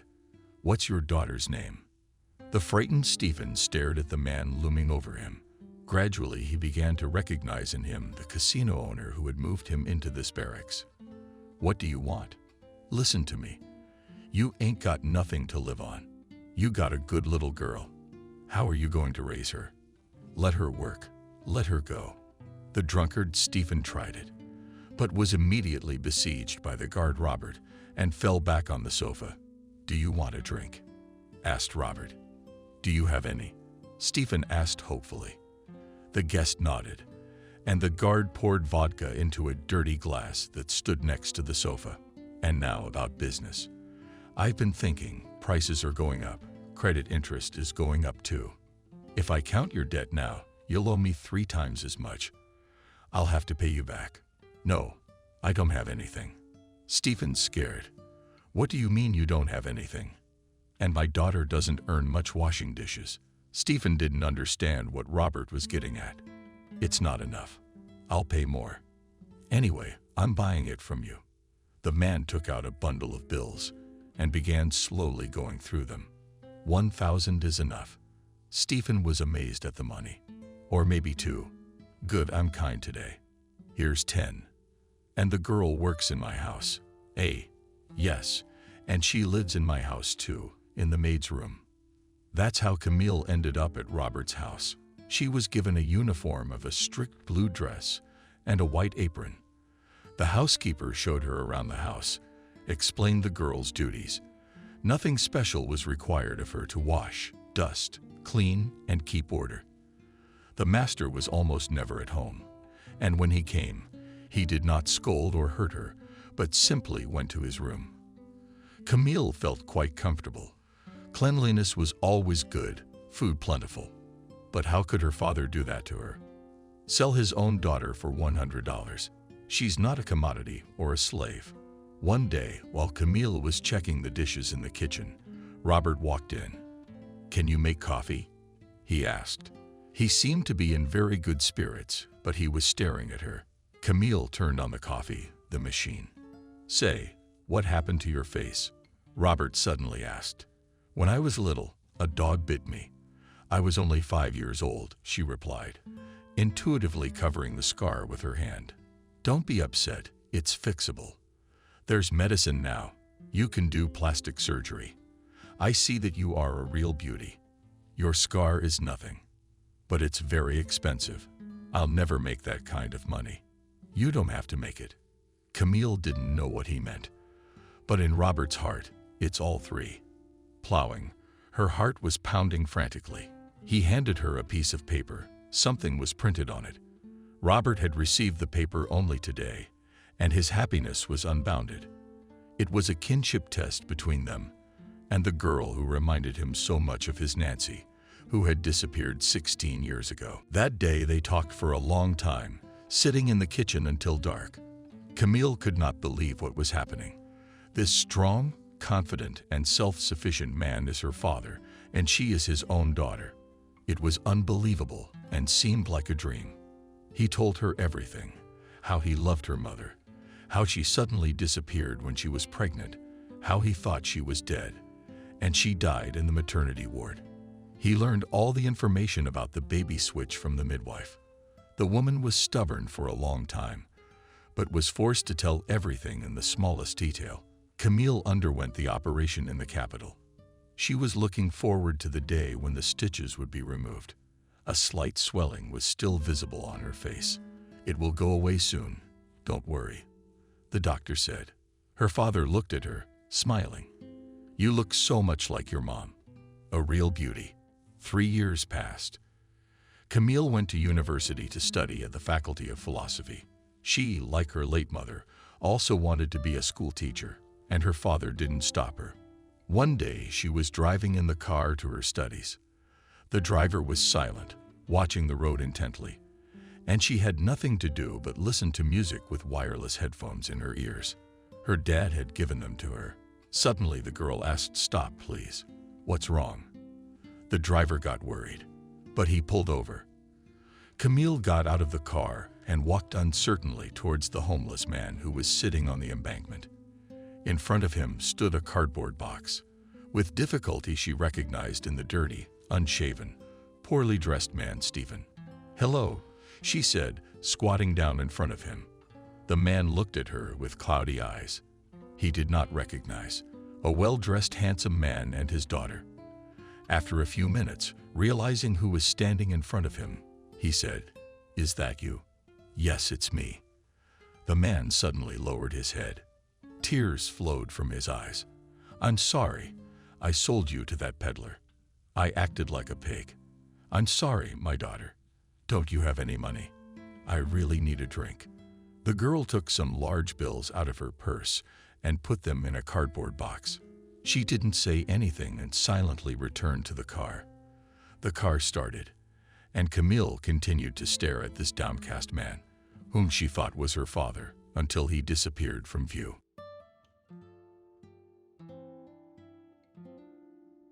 Subscribe and click the bell.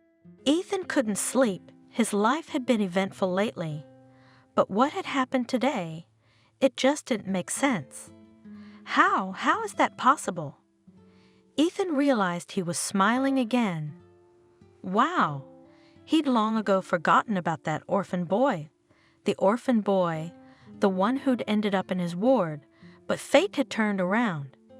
The street lamp shone brightly through the window, so that every object in the ward was clearly visible, including the half-empty box of chocolates.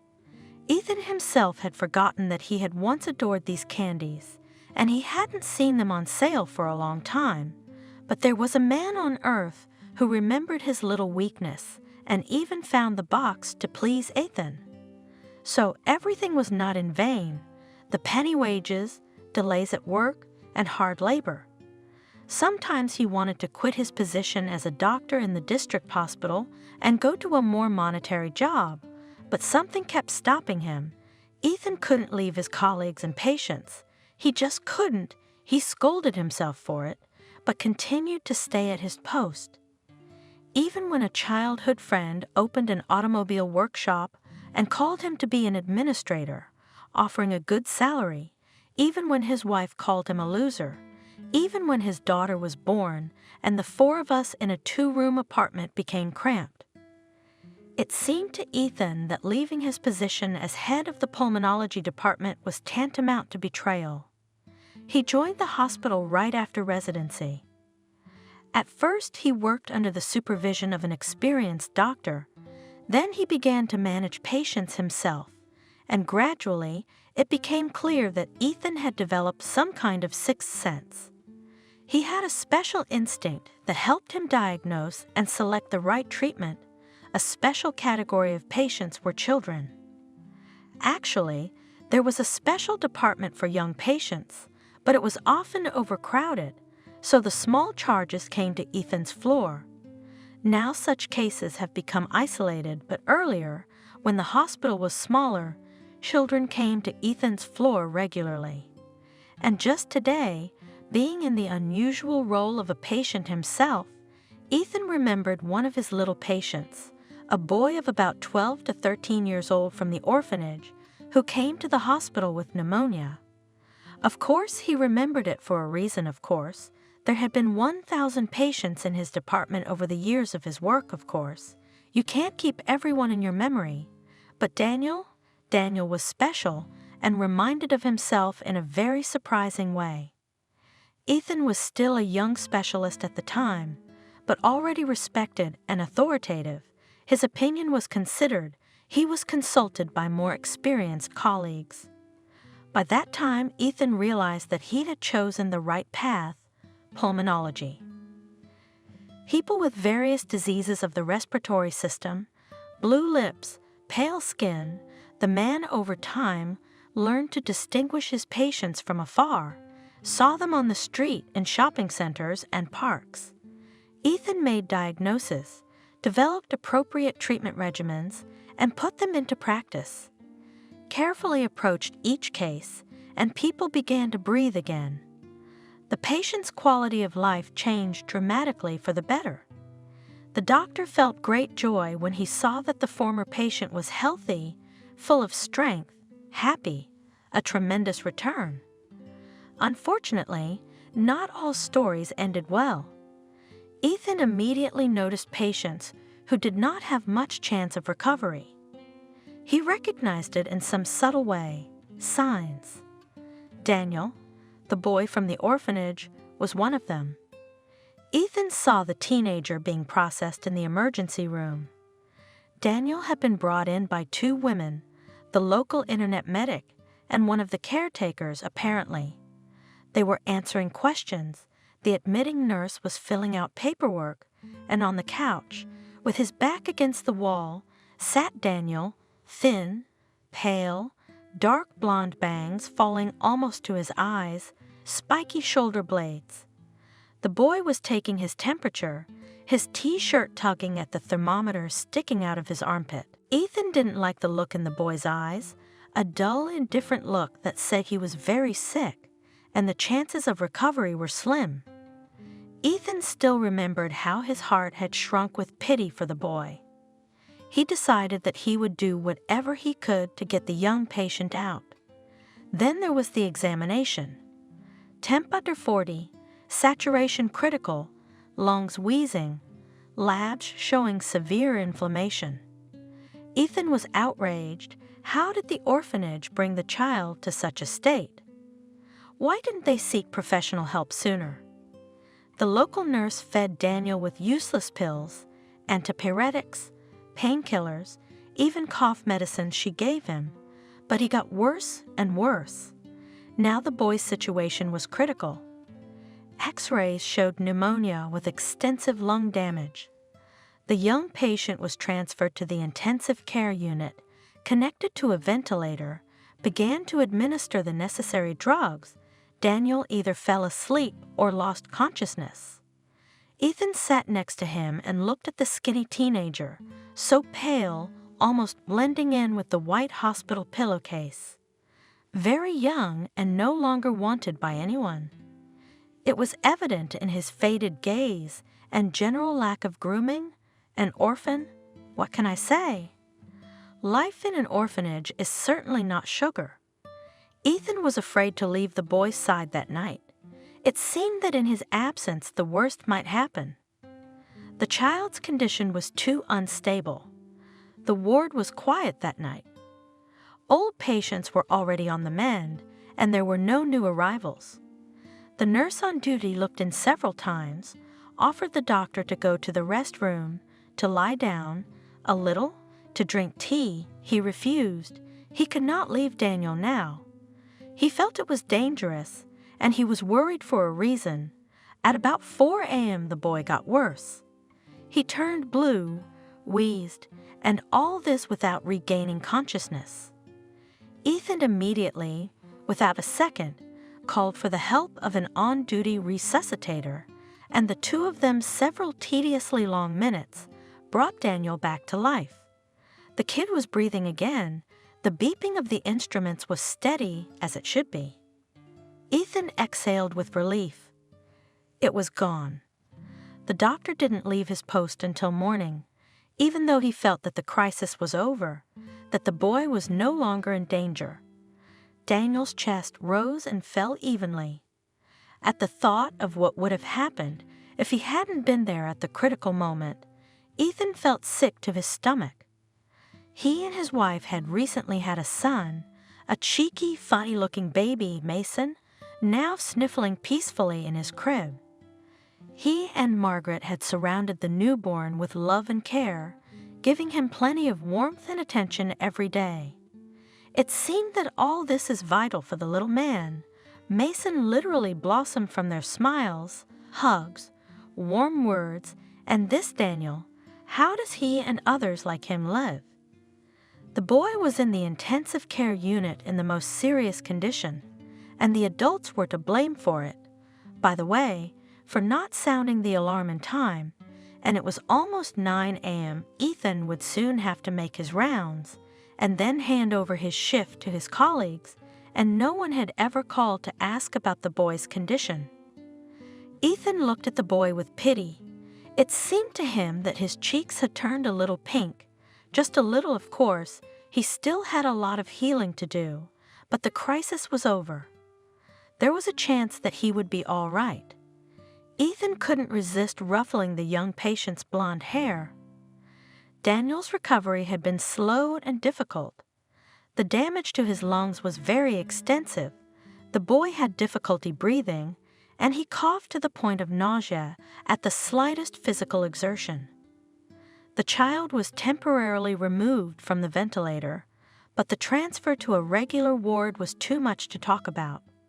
Every now and then the kid's saturation dropped sharply, and we had to give him oxygen. Ethan spent a lot of time at the bedside of the little patient. They talked for a long time, if Daniel's condition allowed it. The boy's story about his life in the orphanage shook Ethan, an adult, to the core. Above all, the indifference of the staff was surprising. For example, one day Daniel told in a mundane tone that he was being bullied by several older teenagers from the orphanage, robbed of food, forced to clean their beds for them, and to be on duty, just clinging. Tripping, insults. Once they even beat Daniel for disobedience, quite severely and brutally, and all this with the tacit consent of the caretakers and nannies. Daniel recounted these egregious incidents simply and naturally, as if they were commonplace, a matter of course. He was not alone in this situation. In the orphanage, it was the norm that the older ones hurt the younger ones. There are those who offend, and there are victims. For the children of the orphanage, it was natural, habitual routine. There was nowhere to wait for help. The educators turn a blind eye and advise them to deal with it themselves. But how can a physically thin, not strong boy stand up to a crowd of big, angry teenagers? The orphanage staff also invented humiliating punishments for the most seemingly innocent misdemeanors. For example, Daniel once knelt in a corner in the corridor, in his underwear for half a night, just for drawing after bedtime, with a flashlight under a blanket. This was noticed by the duty teacher, and got very angry. on the antics of older and strong those who can already fight back, the staff turned a blind eye. They were allowed to do anything, but on the weak, the adults came off at full speed. From the stories of Daniel, Ethan concluded that the educators banally take out their anger on the children, compensate for their own powerlessness. This, of course, is scary. Daniel did not complain. Ethan learned about the horrors of being in the orphanage by asking leading questions. The boy told about his life, his existence, in an even tone. For him, it was all familiar, natural. The boy did not know that it could be otherwise. One day, Ethan couldn't stand it and wrote a letter to the city administration, without mentioning names and surnames, so as not to frame Daniel. In this note, the man told about what was going on in the walls of the children's institution. Ethan heard that after his appeal, a commission came to the orphanage. Checks were made. The pupils were questioned. Had anything changed then? The doctor did not know the exact answer to this question, but he really hoped that he had helped the little children and Daniel in particular. Gradually, a special, very warm, trusting relationship developed between the patient and the doctor. The boy looked forward to Ethan's arrival in the intensive care ward and smiled at him every time, even if he had no strength at all. The man tried to make the boy laugh, cheer him up, told him anecdotes and funny stories of his childhood. He asked him to get well soon, because a dolphinarium had come to town and the orphans would definitely be taken there, so Daniel had to be in line by the end of the month. One day, when Ethan went to check on Daniel as usual, the phone rang in his robe pocket. His wife was calling. Margaret had asked him to buy some milk for her and had disconnected. Was that Beethoven's Moonlight Sonata? Daniel inquired. It was, he asked at the ringtone. Beautiful music. You know your classics. Ethan smiled. Are you interested? Or maybe they teach music in your orphanage. I didn't always grow up in an orphanage. Answered the boy. Yes, and I understand that you were transferred there from the maternity hospital. I saw something like that in the documents, or am I wrong? You're not wrong. My real mom gave me up right away. I don't know her and I don't know why she did it, but I was really transferred to the baby house, right from the maternity ward. Ethan's heart squeezed at the thought. He had recently picked up his wife and tiny son from the maternity ward. Guests, balloons, a sea of colors and smiles, relatives and friends joyfully welcoming the new member of the family. It was such an event, such a celebration. The man could hardly hold back the tears of happiness. For the first time, bent the corner of the envelope and looked at the wrinkled red face of the baby.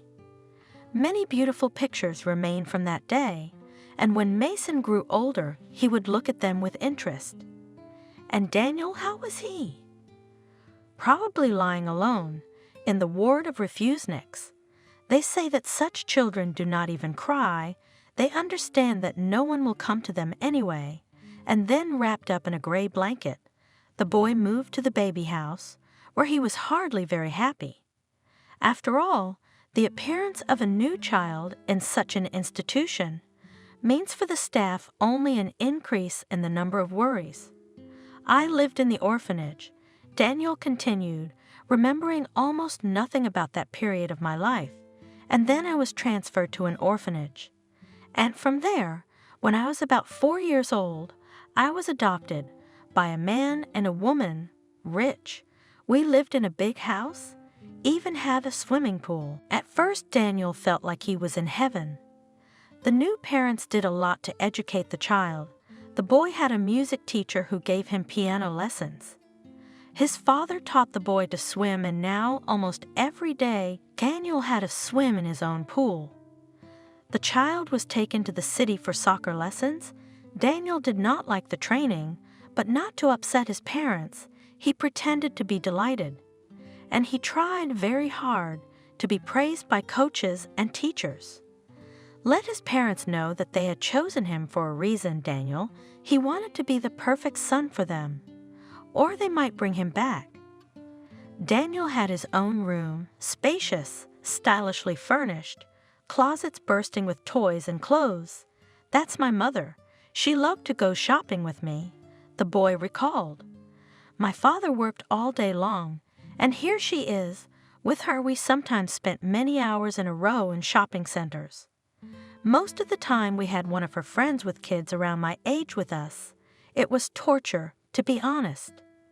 Daniel didn't share his foster mother's love of shopping. He tried on suits in the clothing departments without complaint. He waited for his mother when she picked out outfits and bags for herself, sat in cafes listening to his mother's boring, long conversations with her friends. He was sent off to play with the children of his friends on the playground, but Daniel could not get along with them.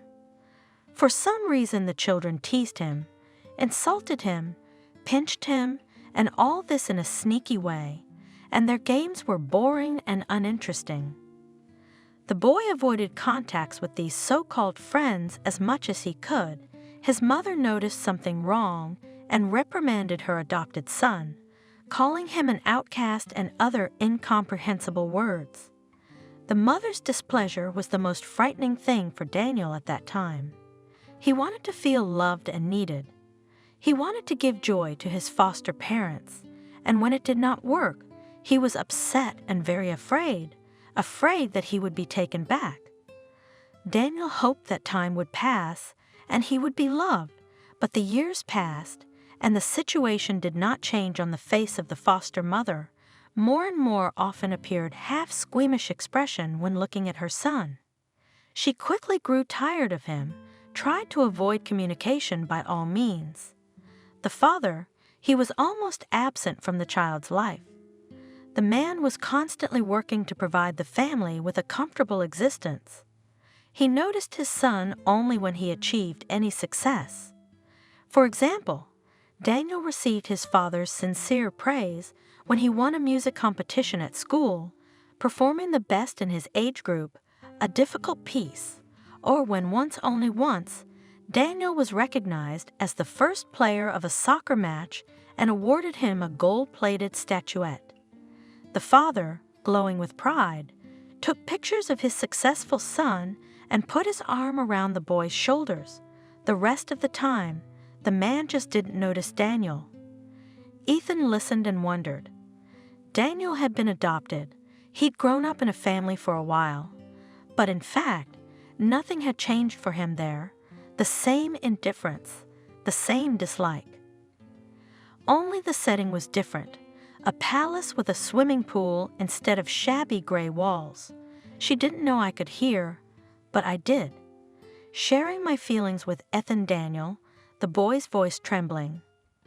It was obvious that the boy had never told his story to anyone, and now he was relieved to be able to tell it to someone who cared about him. She is mine, not a real mother. She told my father that I irritate and tire her, that she can no longer see me, that I am capricious, that I bore her. Wow. What did he say? He said there's no going back, and that she shouldn't whine, especially because I'm almost always handled by the nanny, not her.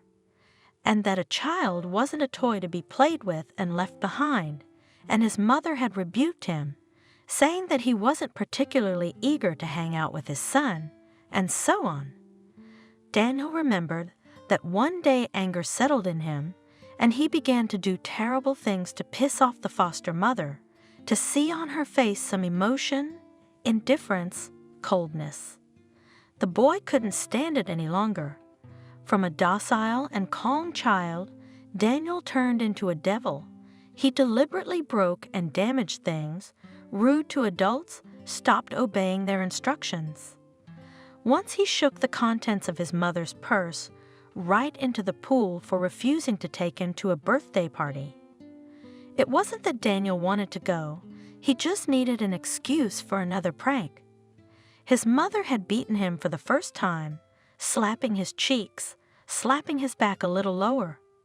It didn't hurt at all. He'd gotten it worse at the orphanage. Daniel laughed in her face and was surprised to see fear in the woman's eyes, in addition to anger and annoyance. She was afraid of him. That's how she discovered him. More on that next. Daniel poured into the sink the contents of the beautiful bottles of his father's bar, ruined with Scissor's designer dress mother, in which she was going to go to the corporate party to her husband. He let the family's favorite parrot, Jocko, out of his cage. The bird flew off to an unknown destination and never returned. Scattered garbage from a bucket all over the house, poured paint into the pool, trampled some flower beds in the garden. Daniel invented more and more pranks to piss off his parents, to draw attention to himself. He got punished for it, but the boy wasn't afraid of punishment. It was like he was possessed by a demon. I think I was getting back at them then. Ethan confessed to Daniel, "I'm ashamed of my behavior now. It wasn't their fault that they couldn't love me, but I was so disappointed. All my dreams of a loving, happy family were shattered. I tried so hard to please them. I tried to make music and go to soccer. This hateful went to and tolerated shopping trips, but they, especially her, they looked at me like something unpleasant, unnecessary. So I took my revenge on them." Daniel was taken to the doctor, preceded by a serious conversation between the couple. The boy heard everything from his bedroom. "What doctor?" The father was indignant. "So that everyone thinks that my child is abnormal?" "Yes, you just dissolved it. Not for nothing you cannot have children of their own. You just do not know how to communicate with them. I told you motherhood wasn't for you. No, you wanted a doll for yourself, that's it. Now you've got it, so raise it instead of going to the salons. He is crazy. My mother screamed. You're never home, can't you see what he's doing? And if one night, he'll just send us all to the other side of the world. Didn't you think of that?" The parents argued for a long time. They talked about Daniel as a problem to be solved.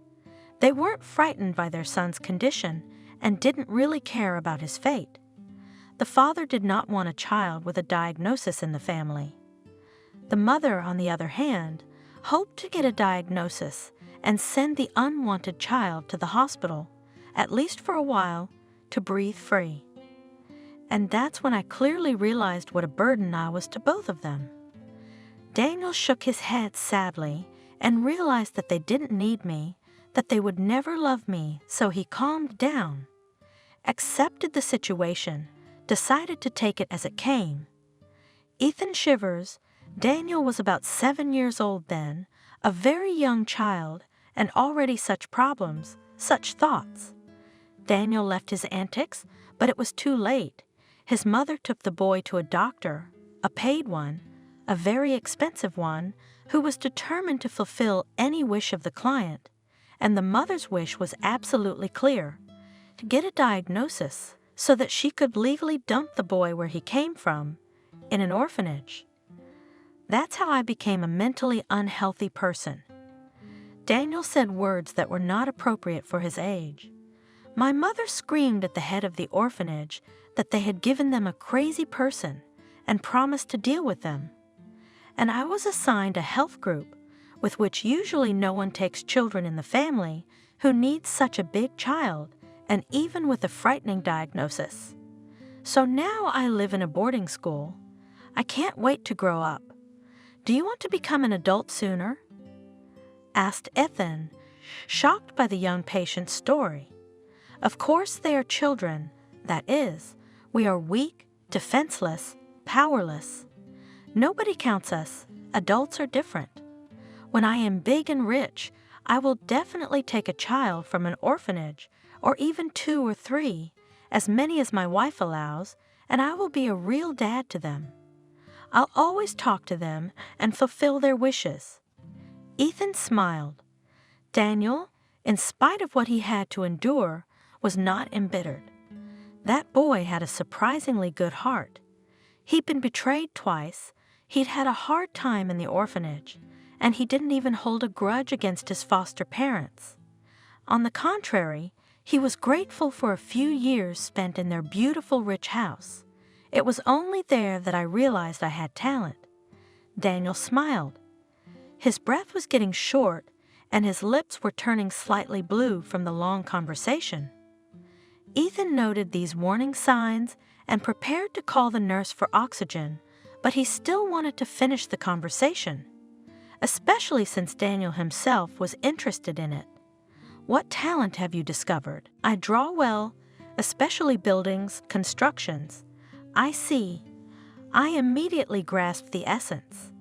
Even when I was very young, I was able to draw three-dimensional images. Even my mother praised me. "Here, let's get well soon. We'll transfer you to the ward. I'll bring you pencils and a sketchbook, and draw me something to remember." "Okay, sure," Daniel promised. Ethan left the room and thought about it.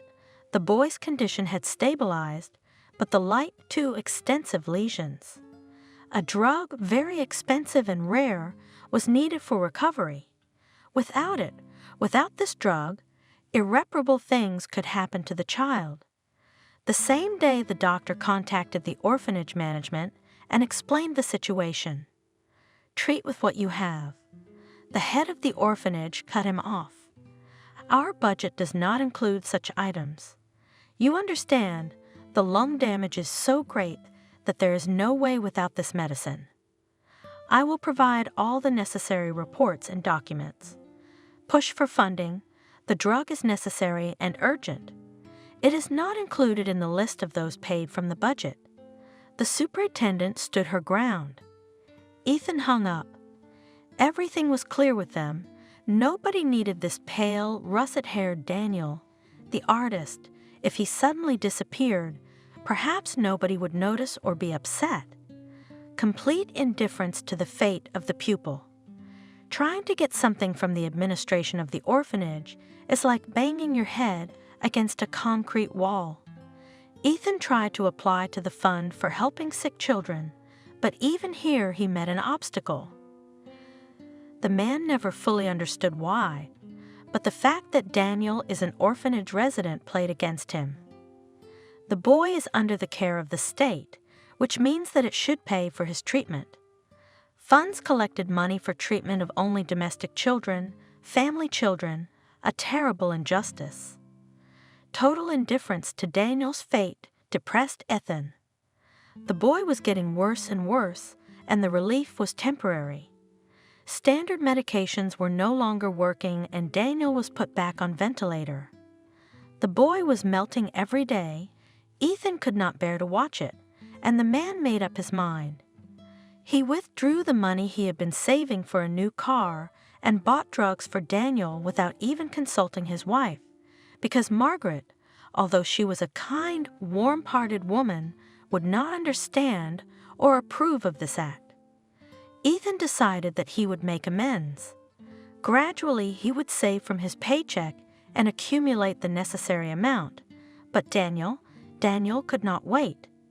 At the hospital, Ethan explained to his colleagues that he had found a rich sponsor for the boy, and only one nurse, the elderly Clara, knew where the money actually came from. She happened to see a receipt for the payment, which showed the name of the account holder from which the money had been debited. Ethan smiled and put his finger to his lips, saying not to spread. The old woman nodded and hugged the young doctor, who himself, being in a bad financial situation, decided to save the boy from inevitable death. Daniel recovered quickly on the new medication. Soon, Ethan, with relief, transferred the patient to a regular ward. The boy had fun. He was happy to communicate with the medical staff and other patients. Laughing a lot, Ethan looked at all this and realized he had made the right choice. If it wasn't for the medication, none of this would have happened. No Daniel smiles, no fun games, no amazing drawings. Ethan kept his promise. He brought a sketchbook and a set of colored pencils to the kid's room. That same day, Daniel found the doctor on the floor and demonstrated the drawing. Ethan did not expect such a thing. In front of him was a surprisingly accurate image of a piece of the street, seen from the window of the boy's room, a wide boulevard, the building of a shopping center, passers by hurrying somewhere. You drew this yourself? Of course I did, Daniel answered, clearly pleased with the doctor's reaction. Wow, you really are a talent. When Daniel said he was good at drawing, Ethan had envisioned something a little different. He'd expected a beautiful, but still childlike and primitive drawing, but here it was as if a professional artist had done the work. The shadows, the light, the volume, the image looked surprisingly lifelike and realistic. Did someone teach you? Ethan asked, still not believing his eyes. Did your foster parents take you to art school? No. Daniel shook his head. They wanted their son to be a star soccer player, not an artist. And in the orphanage we have drawing, but it's boring they put a vase in front of you and tell you to draw. I draw what I see and what I like. You have to study. You have to study. Do you hear me? I'll talk to your teachers. Thank you. Maybe they'll listen to you, because they want me to study to be a tiler.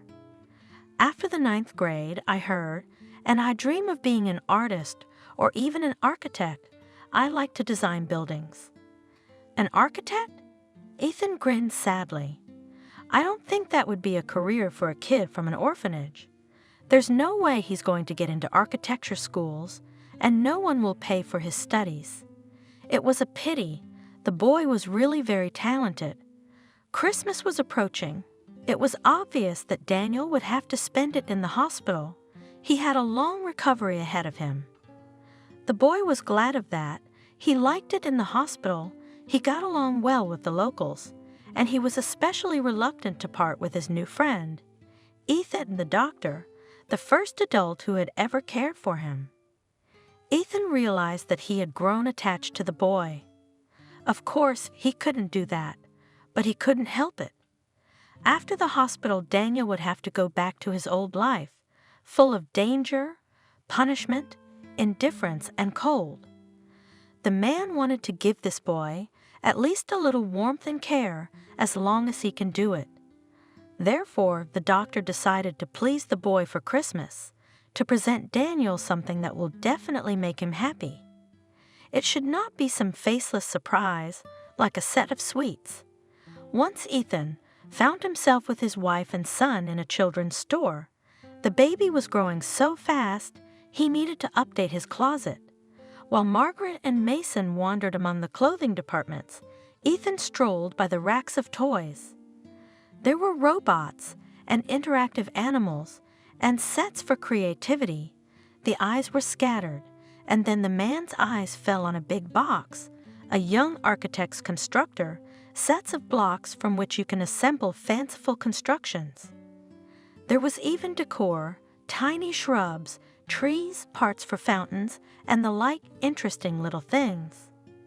Ethan remembered Daniel's words that he liked to invent interesting buildings and realized that this constructor was just made for a young, talented patient.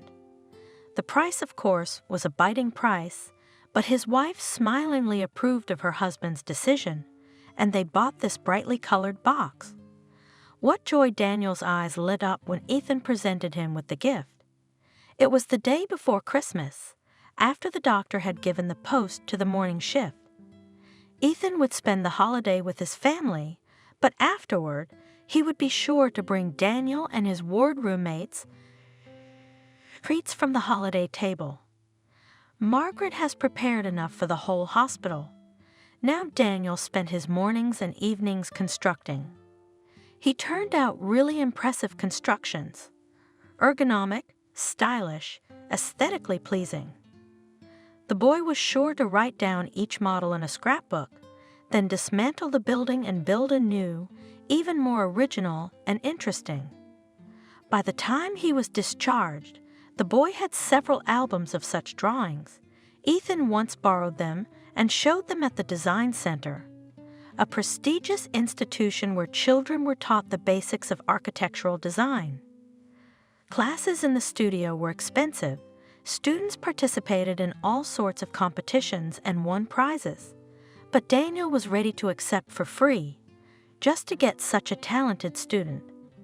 Ethan explained the situation, said that the boy was brought up in an orphanage, that no one would promote him, let alone pay for his education and trips to competitions.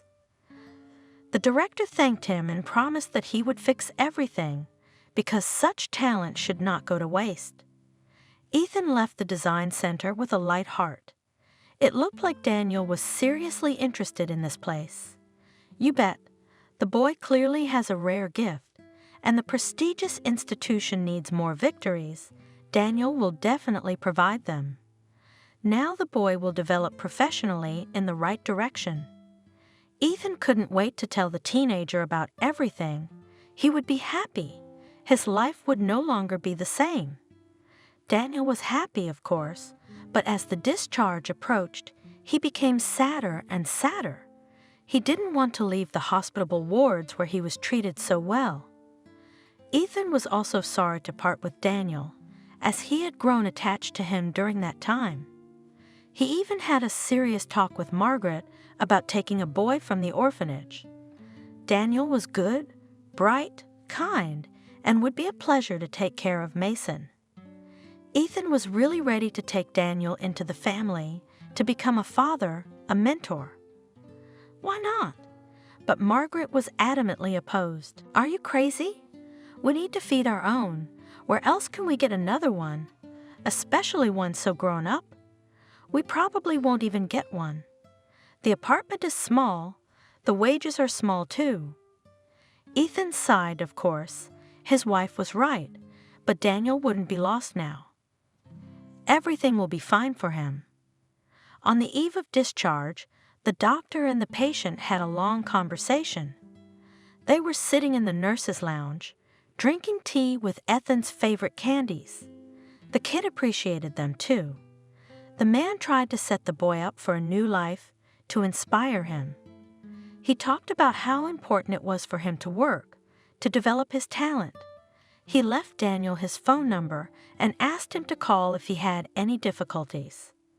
Daniel nodded and smiled, but his eyes were sad and sorrowful. You'll be gone in the morning. Your shift will be over, so we don't have another opportunity to talk, the boy said. Yes. Ethan nodded. You'll be discharged without me. I'm so grateful to you, the boy said, looking seriously into the doctor's eyes. I know you saved my life. Well, I was just doing my job. Ethan shrugged. You did a good job, you made it. Not on my own. I know all about it. Daniel admitted quietly. Tears welled up in his eyes.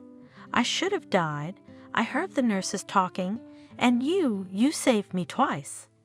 The first time was the night I arrived, when you sat next to my bed and noticed in time that I wasn't feeling well. I was with my eyes closed, but I felt everything, understood everything, knew that you were near me. I was so afraid you'd leave, but you were called many times to rest, but you didn't leave. So you felt everything then? I thought you were unconscious.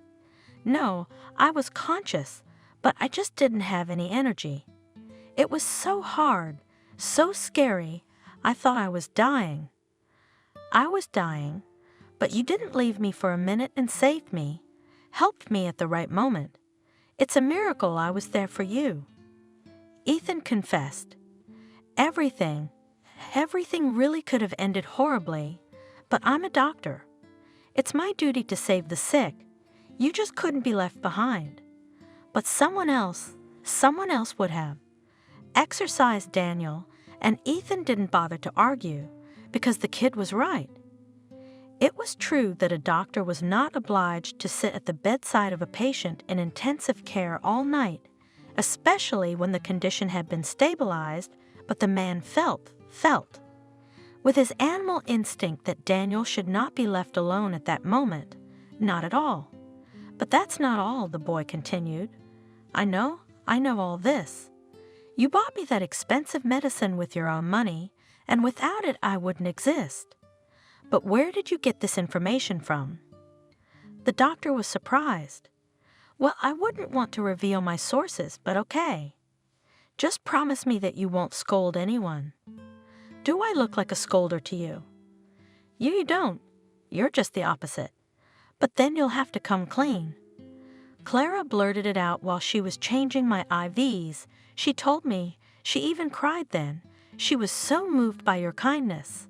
Ethan sighed. Clara, information about the financial side of the case, and even more so about Daniel being on the verge of death, was not for children's ears. Thank you. I owe you my life? Without thinking about it. Ethan asked softly. That's what adults owe you. You're a child, you have rights. You have the right to learn, to be safe, to live, to be treated. Adults owe it all to their children, and you've had a hard time, but you can't be in a bad place forever, can you? Your life's gonna change now. You're gonna study. You'll definitely get noticed. Everything will be fine, just don't get sick. Don't be lazy, work, develop. It's a deal. Daniel smiled. Ethan ruffled his blonde hair. That's it. I have to make my evening rounds of the intensive care units. See if there's anyone in urgent need of help. Have a good night's work. Daniel got up from his chair and was about to leave, but at the door he turned around and said, I'll save you too someday. You'll see we'll meet again, and I'll help you in some way for sure. Go to bed already, you lifeguard. Ethan smiled. You don't owe me anything. I was just doing my job, and if you want to thank me, become a successful, wealthy man and help those who are weaker than you. Deal. Daniel nodded seriously and walked out. Good kid. Ethan thought then. Kind, grateful. May he be lucky in life. That was their last meeting before he was discharged. The next time Ethan came to work, Daniel was gone, back at the orphanage. The doctor sincerely hoped that the boy's life would change now, that the director of the design center had managed to reach an agreement with the administration of the orphanage, and Daniel would study in the best institution in the city. The boy certainly deserved it. It's been 15 years.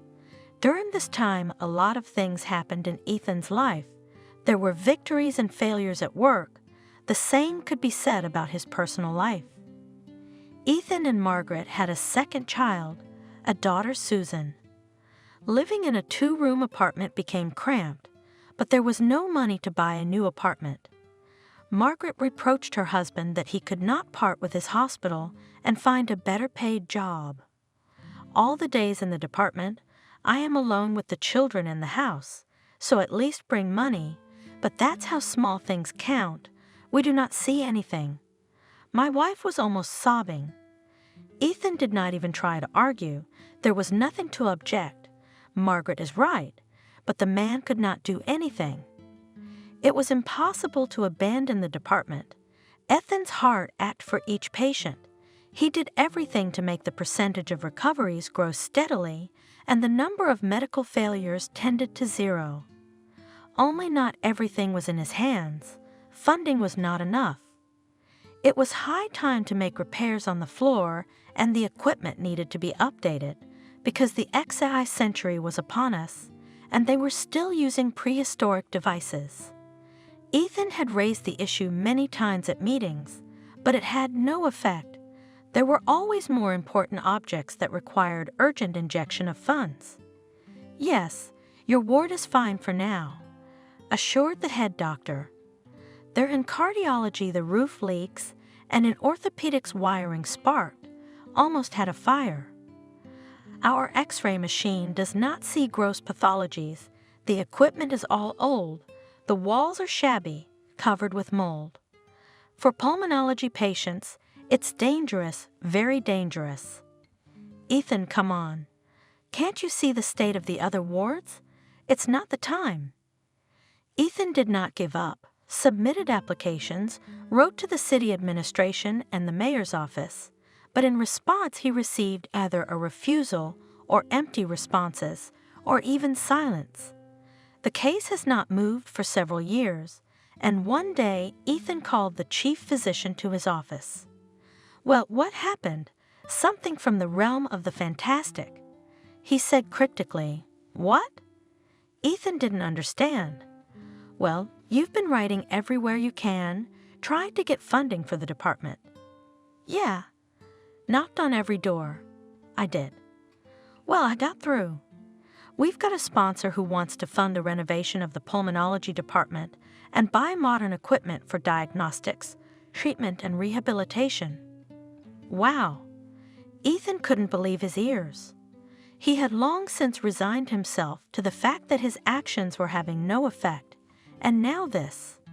This mysterious patron is asking us for an estimate. I mean, a list of the work, the equipment needed, and so on, to see how much money we need. I'll get to the report right away. Ethan had already started to make a list of the necessary items in his mind, and he couldn't wait to get it down on paper. A worrying thought crept into his head. What if the sponsor changed his mind, or even turned out to be a mistake? This whole situation looked too improbable and even magical. "Don't be modest," the head doctor advised. "Write everything you need and even more, and if they tell you to moderate your ardor, then we'll do it." Ethan wasn't being modest. He wasn't asking for himself. He was asking for the patients. With the help of modern medical equipment, they would be able to save more lives, and in renovated wards, without whitewash and mold on the walls, it would be much easier and more pleasant to recover. To the surprise of Ethan and the head doctor, the sponsor took into account all the wishes and immediately transferred the necessary amount to the hospital account, even without haggling and asking unnecessary questions. On the floor, the repair began. Temporarily, Ethan, his colleagues, and patients had to move to another wing, but it was a pleasant hassle because the department was transforming before our eyes, and almost every day delivered boxes to the warehouse with domestic and imported equipment, the highest quality, the most modern. The renovation was over quickly. Ethan was once again convinced that money solves everything, or almost everything. After the work the department shone with white walls and ceilings, unpleasant odors of mustiness and dampness disappeared. Even being here became more pleasant. And the equipment? Ethan couldn't get enough of the new medical equipment. It was a whole new thing. Now they would be able to turn around. Now the patients would recover faster and easier. The man was heartily grateful to the mysterious sponsor. He wanted to talk to him personally, but the man preferred to remain anonymous. The rich have their own quirks, divorced the chief physician. Our benefactor is in disguise, but what are his reasons? Maybe he sinned a lot while he was building up his capital, and now he's making amends. What do we care about that? We care about the result. Ethan could not agree with the words of the chief. He wanted to thank the sponsor personally, to explain how many lives he had saved by his deed, but the patron of the arts did not want to reveal his identity. Well, his right, of course, but it all seemed very strange to Ethan. At work, the man's soul rested. Fresh repairs, new equipment, all this inspired, lifted his spirits, but at home things were not going so well as he would have liked. Moneyless, not that they were poor at all, Ethan's salary even allowed Margaret not to work. They both made that choice when their daughter was born. His wife would stay at home and take care of the children, and he, the head of the family, would be the sole provider. Margaret honestly fulfilled her duties. The children studied on excellent. The house was always clean and cozy and smelled delicious food. But the role of a provider didn't work out so well. Ethan tried, took part-time jobs, went out to work off the clock, but there was still not enough money for the kind of life Margaret wanted. No, she didn't demand anything supernatural, but she wanted to give her children a decent education, to vacation at sea at least once a year, to drive a new car, not a rusty and constantly breaking down. Ethan could not provide all this for his family, worried, tried to do something, but it did not work. The option of quitting the hospital was not considered at all. It was his department, his brainchild. Under him, it began to flourish, and now, thanks to him, the department became the most modern in the hospital. But Margaret, too, she could understand. Scandals, quarrels, recriminations increased, but Ethan tolerated it. He had nothing to say to his frustrated wife. Mason and Susan grew up. They were no longer babies, but teenagers requiring much more investment, including financial. Mason took an interest in programming, searching for videos on the internet and creating amazing projects with their help. Margaret and Ethan marveled when their son showed them the results of his labor, but they themselves were far from the IT world. He needs to learn. Margaret insisted. He's clearly got a knack for it. He's a real talent. Yeah, good for him. He's a determined kid growing up. Only we parents can kill that talent at the root. What's that? I don't get it, Ethan. The boy must learn. And do you know how much a programming course costs? I just found out we can't afford it. Well, that's too bad, but maybe there's something cheaper. You can't. I called all such institutions in our city, and online schools even looked for. Everywhere the price is about the same, and it is not for us. I'll figure something out. You better try. It's our child's future we're talking about. It's in our hands right now. Imagine the responsibility. Ethan knew Margaret was overreacting. Well, nothing would happen if Mason didn't study at these expensive courses. The boy was doing a lot himself, and he was doing well. And when the time came, he would enter a university, become a student to study to be a professional programmer, and all these circles. Ethan had the feeling that they were nothing more than a way to siphon money from ambitious parents. But the man did not argue with Margaret. She reacted painfully to all financial issues, especially if it also affected the children. One of his colleagues gave Ethan a great idea. It turns out that in their city, there is a free school for young programmers. It is an institution of the state. Graduates receive a certificate giving them permission to work, but to get there, you have to pass entrance tests.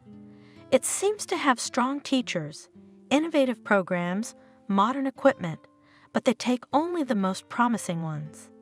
Ethan immediately called the school and signed Mason up for testing. On the appointed day, he took a short leave from work and drove his son to the interview. Mason was worried. The boy really wanted to get on the enrollment list, hoped, made plans. Ethan was encouraging the child.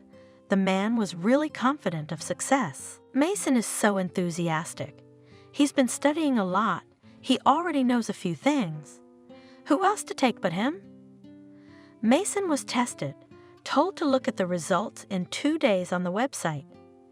After the allotted time, Ethan called Margaret and told her in a distraught voice that their son's name wasn't on the list. She even called the school to find out if there was a mistake. And it was confirmed that Mason had fallen a few points short. They had advised her to study and try to get in next year. Ethan was upset, of course. He thought it was a done deal, but he spoke to his wife in a deliberately cheerful voice. Well, nothing, he's still a young guy. There's time. He'll have time to study. He'll improve his math and English, and then... You don't understand anything.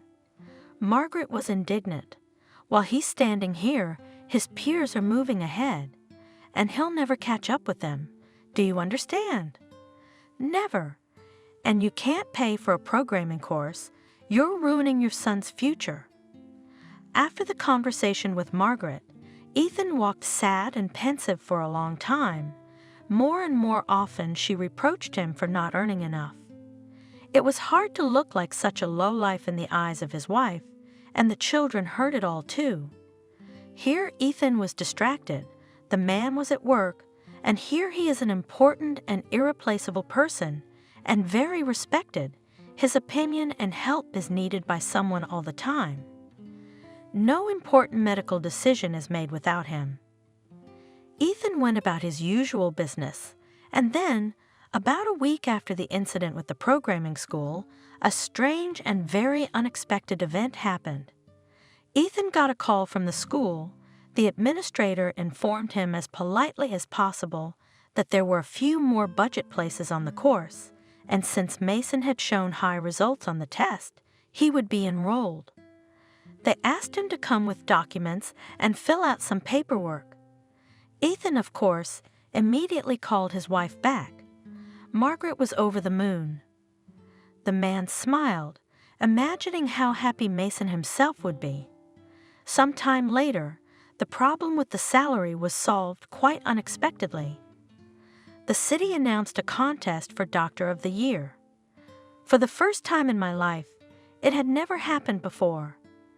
And from the hospital, the head physician nominated Ethan as a contestant. The man tried to resist. He did not like such events, but the chief insisted, saying that the candidate for the head of the pulmonology department, chosen by voting on the hospital's website, patients favored him. They also wrote explanatory comments. Ethan didn't know that there was any voting, but it was very pleasant to read the patients' comments. Once again, the man felt that his work was seen, valued, and appreciated. The most important thing is that during this time they managed to save many lives. No money can measure that, and then the work spun again. Ethan didn't think about the contest. Filled out some form, submitted a photo. Someone from the hospital administration handled the rest. After a while, Ethan was summoned to his office by the head doctor and asked in a mysterious voice if he had a business suit. "Well, I did," Ethan shrugged. "Why?" "Because you're the winner of the contest." The head doctor's eyes were burning. If only such an honor for the hospital. Now it will be easier to get funding from the budget and the long-awaited repair of some departments. I did nothing to win. Ethan, who had forgotten all about the contest, stretched out in confusion. He couldn't believe it was true. You didn't do anything to win the contest, but you did more important things, working, giving of yourself to patients, saving people. That's why you won. At the awards ceremony, Ethan came in glowing Margaret, his wife holding his hand. She looked gorgeous in a dress with an open back, specially purchased for the occasion. Ethan also looked good in the elegant suit he had last worn 5 years ago for the wedding of his wife's younger brother. He was called to the stage. Ethan was a little confused in the spotlight, but as his friends and colleagues told him later, it looked very appropriate, and the Doctor of the Year was not bad at all. It turns out that when you stand on the stage, because of the bright light, you can hardly see the audience hall. It seems dark and boundless sea. Ethan felt the eyes on himself, felt the energy of the audience, but did not see them. Such a strange feeling. And then there was a banquet, at which the tipsy, cheerful head doctor announced important news. It turned out that the winner of the contest would receive a monthly supplement to his salary from the budget, and named such an amount that Margaret shrieked with joy, and Ethan smiled.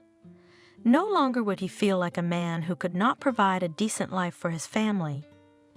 Ethan had often wondered if fate had favored him in some special way lately. He always thought that life was striped. The black stripes would be replaced by white ones, and vice versa. But his phase of success and rise was not over. One success followed another. It certainly pleased, inspired, made him feel strong and almost omnipotent, but also caused a strange feeling. Is everything really working out so well? Was it somehow suspicious in itself? Wouldn't there be a reckoning one day? Ethan tried to chase such thoughts away, but occasionally they still seeped in and kept the man at peace. and now it was completely idyllic at home. The family had finally moved into a new, larger apartment, closer to the gymnasium where the children were studying. The couple even had time to make repairs, but how to do? Ethan simply paid for the services of workers, and while the whole family vacationed at the sea, the team turned the apartment with rough finishing into a stylish, beautiful dwelling.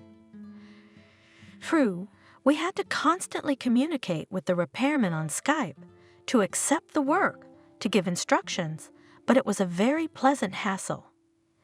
My wife was delighted, but Mason with some sadness remembered how he liked to make repairs in their old apartment when they, as a team, painted the walls themselves, glued wallpaper, and then a long time to clean up and remove construction waste. As it turns out, these actions gave the children a special pleasure. Ethan's life had changed a lot. He didn't even notice when it started, but now everything was completely different. He worked in a state-of-the-art department. His son was studying at a prestigious programming school. They now had a spacious new apartment. As for money, of course, they were not millionaires, but now they did not have to save on food, clothes, entertainment, and it was just wonderful. But probably, Ethan thought too often that everything could not be so smooth and good in life, and waited for some kind of payback or black streak. But he didn't believe in this happy fairy tale, where all the problems were solved as if by themselves. That evening, Ethan returned from the hospital late. His shift was over at 6 p.m., but he had to stay late, a complicated patient of uncertain prospects. Ethan couldn't leave him until he knew exactly what was wrong. And now, at almost midnight, he was driving along a half-empty country highway, so it was faster than looping through the city, and the route itself was easier, no traffic lights or crosswalks. I could relax a little, which is very helpful when I was in the hospital for 10 hours in a row. It was raining. The drops were drumming on the roof, smashing beautifully against the windshield. The wipers barely coped with their task. I could hardly wait to get home to warmth and comfort. Surely Margaret must have cooked something delicious. Now he was always greeted by a satisfied, smiling wife, not an irritated woman with anxious eyes. A marvelous metamorphosis. And then there was a noise, a rumble, a squeal of brakes, and a strong, powerful, unexpected blow. It came from the right. Ethan felt that he was losing control. He twisted the steering wheel to the right, but it was inexorably carried to the left into the ditch. The car spun. Everything was happening fast. The man saw the sky and the earth change places before his eyes, making him nauseous. Ethan hit the roof and the side windows of the car, but somehow he felt no pain. He wished this fall and his surroundings would end sooner, to get out on solid ground where there was no jolt. Finally, the car came to a stop. Ethan realized that he was trapped in a crumpled car, which had fallen into a ditch with the roof down. The situation was made worse by the fact that a fire was starting. Ethan first smelled a distinctive odor, and then flames appeared as they quietly flared up in the back of the car, but it didn't take long for the fire to spread throughout the cabin. Ethan was bombarded with a wave of terror. There was a need for action. The man tried to free himself, but it was useless. The belt held tight, the doors were jammed, and his hands were not obeying well for some reason. They're strangely sticky and slippery. It's blood. Where's it coming from? Okay, he'll figure it out later. If there is one, it's later. Ethan tried to break the window with what he could find, his son's plastic tube. Of course, he really realized that he was unlikely to succeed, but something had to be done.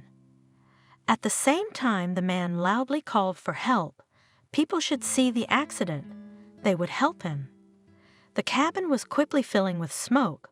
The fire was gaining strength. The characteristic crackle of the flames of the fire eating its food could be heard. A disheveled boy, very young, came to the car.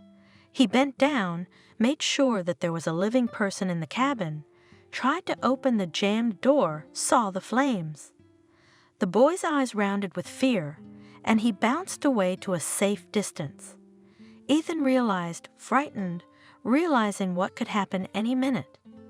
The boy called for the rescue team, shouting into the phone, his voice breaking, begging them to go faster, but Ethan realized they wouldn't make it.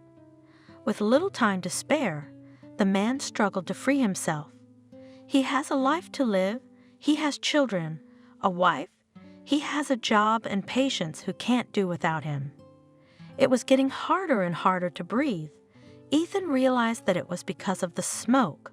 Soon he would lose consciousness and probably would not even feel anything, but he would lose the opportunity to fight for life. The men joined in. He managed to spot someone else. Someone ran up to the burning car, smashing the windshield. Ethan felt a hail of small shards smashing his face. Or maybe this was all just a hallucination. Strong hands reached out, for the driver wedged between the seat and the dashboard.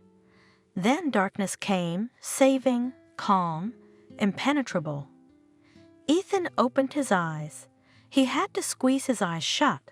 The white walls, the bright light, all of it blinding, preventing him from looking around properly. There was a distinctive beeping sound. Very familiar, there's no mistaking it. He's in the intensive care ward. Maybe even in his own hospital, but in a different ward. Ethan remembered that he had been in an accident, in a burning car, his seat pressed firmly against the dashboard. There was almost no chance of rescue. Did they get him out? Did the rescue team get there in time? Miracles. Then another very important question arose, and what condition was he in? Apparently not in the best condition, since he was in intensive care, and at the same time his head was thinking clearly, which meant that his brain was not particularly damaged. Ethan opened his eyes again. This time he managed to look around. He was alone in the room. Life support equipment was connected to him. He was as he should be without clothes, lying under a thin white sheet. Ethan tried to move his arms, and his legs were working. The man lifted himself slightly and looked under the sheet, his feet bandaged, a few bandages on his body, but everything in place. It looked like things might not be so bad. A familiar nurse entered the room. Ethan had seen her many times in the corridors.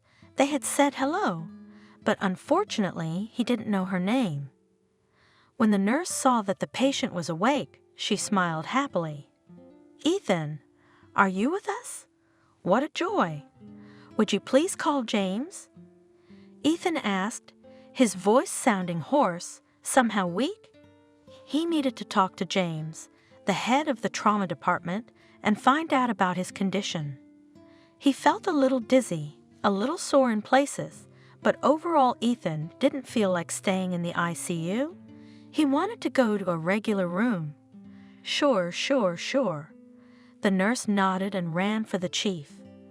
James arrived promptly, smiling broadly and looking at his colleague, who had been turned into a patient, with obvious relief. "Well, what can I say? You were born with your shirt on. You were hit on the highway by an SUV that lost control. The kid behind the wheel was a kid who just got his license yesterday, showing off for his girl. He's fine, but you'll see. All right, he'll get his." Ethan remembered the confused boy who had called the rescue team, begging them to hurry. That must be the one responsible for the accident. For some reason, Ethan didn't feel any anger or even irritation at the character. There was so much fear, despair, remorse in the boy's eyes at that moment. So I was rescued by the rescue team? Did they make it in time? There was a car on fire, not a lifeguard. Rescuer, your guardian angel. A young man was driving down the road, saw the accident. He pulled you right out of the burning car, even though he realized that any minute now something terrible could happen. He didn't hesitate, broke the glass with a fire extinguisher, knocked down the flames a little, freed you from the seat belts with a knife, unfastened the metal with his hands. Just a little bit, but it was enough to pull you out. Your legs were scratched, but it's nothing. And the main thing was not confused and took the fire extinguisher and the knife when he rushed to the rescue. "I want to see him," Ethan said. "That man, he saved my life at the risk of his own." "Yes, he'll come again," James promised. "He's sure to, because he calls every day to check on your condition as often as your relatives do." "Every day? How long have I been unconscious?" "Yeah, almost a week. We were afraid you'd slip into a coma. Sometimes it's hard to know how much brain damage there is, and you were still swollen, but luckily it was okay. I went over the edge a few times. Does Margaret know I'm okay?" "Well, don't be too quick about it. You've got a lot of healing to do. But I called your wife as soon as I was told. She's probably flying all the way down here by now." Ethan had a lot of time to think at the hospital. The man who had saved him was not out of his mind. He knew they were bound to meet someday, but how can you thank someone who did such a thing for you? At the risk of his own life. Soon Ethan was transferred from the intensive care unit to a regular ward, but as a regular ward, to a separate room reserved for VIP patients. The man might have been more than happy to be with the other patients, to have someone to talk to. But James insisted on special conditions for the honored guest. Ethan didn't like being a patient, and the forced idleness was a burden. Probably that was why his recovery was going at a fast pace. The doctor wanted to get back to work, to his favorite business. His colleagues visited him, reported news, brought him treats. Margaret and her children appeared almost every day. The family realized that Ethan might not have died that night. There was even more chance of that than of being saved. The accident gave the relationship a special shade, united the spouses. In Margaret's eyes there was more love, tenderness, and it was pleasant, very pleasant. The mysterious savior did not appear. Ethan tried to find out about him from the policeman who came to take statements, asked his colleagues who had received him that fateful night, and even asked questions of the man who had caused the accident, the same kid who had come to him once to apologize. Shy, modest, nervous, with a weight of guilt on his fragile shoulders, but even this one could not say anything about the Savior, except that he drove up in an Infiniti and acted very quickly and decisively. "He didn't just save you, he saved me." Without looking Ethan in the eye, the boy said, "If something had happened to you, something irreparable, I don't know how I would have lived with it. So if you see him, give him a big thank you from me." One day, the mysterious benefactor showed up on his own. James himself came by to warn Ethan. "Well, get ready. Here comes our hero." For some reason, he said in a whisper to a patient, a colleague, "Will you tell me later what's going on?" James left the room, and after a minute, the door was created, and a young man entered it with a broad step. A wide white-toothed smile on his face, intelligent eyes, slightly wavy blonde hair, stylish, trim, some kind of radiant or what. Judging by his springy gait and muscles, visible even under his shirt, he is engaged in some kind of sport. That's why he managed to pull the victim out of the burning car. Moments later, Ethan noticed a detail that struck him to the core. The rescuer was holding a box of candy, his favorite. Once Ethan used to adore these sweets, but then the candy seems to have been discontinued. At least they had disappeared from the market. Where did this man find the box? And most importantly, how does he know that Ethan adores them and misses his favorite treat? It's just too weird to be a coincidence. Hello. The visitor smiled, friendly and very, very warmly. Afternoon. Ethan eyed his savior, someone he reminded him of. Perhaps they had met before. It's quite possible. You know who I am? Of course, you're the one who saved my life. Yes, I did. Whether it was an accident or not, who knows? But it was you who saved my life. You did it first. What?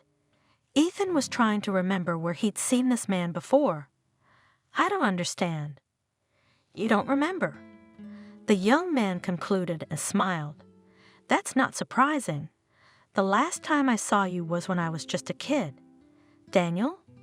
Ethan suddenly realized. How could he not have realized?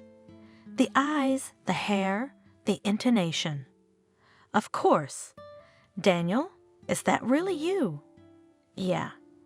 Remember I promised I'd save you someday.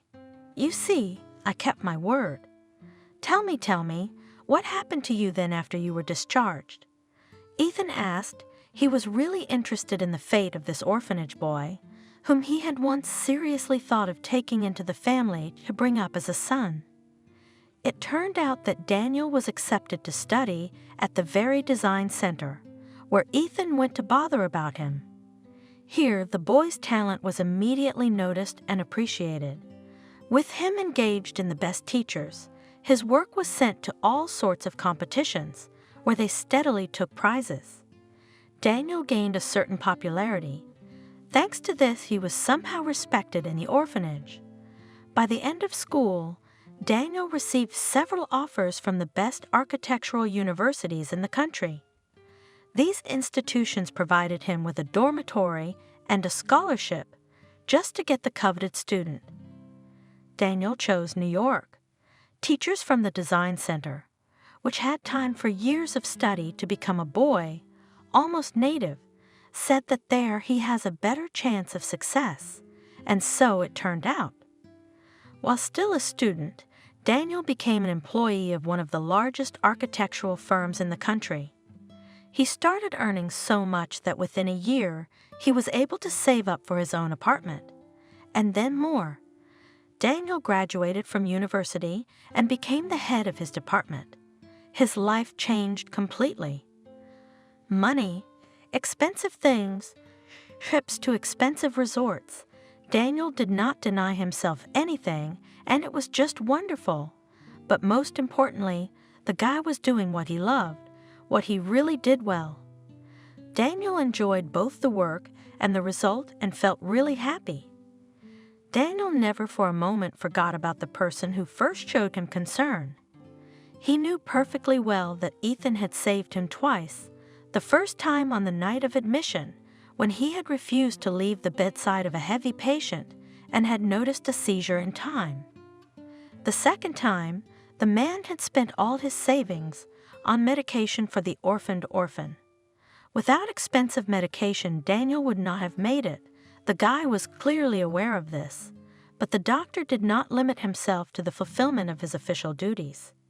He not only cured Daniel, not only gave him life, Ethan also believed in Daniel's talent and helped this gift to develop. Daniel still kept the construction kit he received from Ethan that Christmas. It was thanks to this set that the kid realized that architecture was really his calling. He spent hours and hours building amazing buildings, some of which he realized as an adult. I'm so happy for you, I really am. Ethan smiled. He looked at the young, confident man and couldn't believe it was Daniel, the same skinny teenager, abandoned, betrayed twice, wanted by no one. Joy and pride for Daniel, that's what Ethan felt as he looked at this man.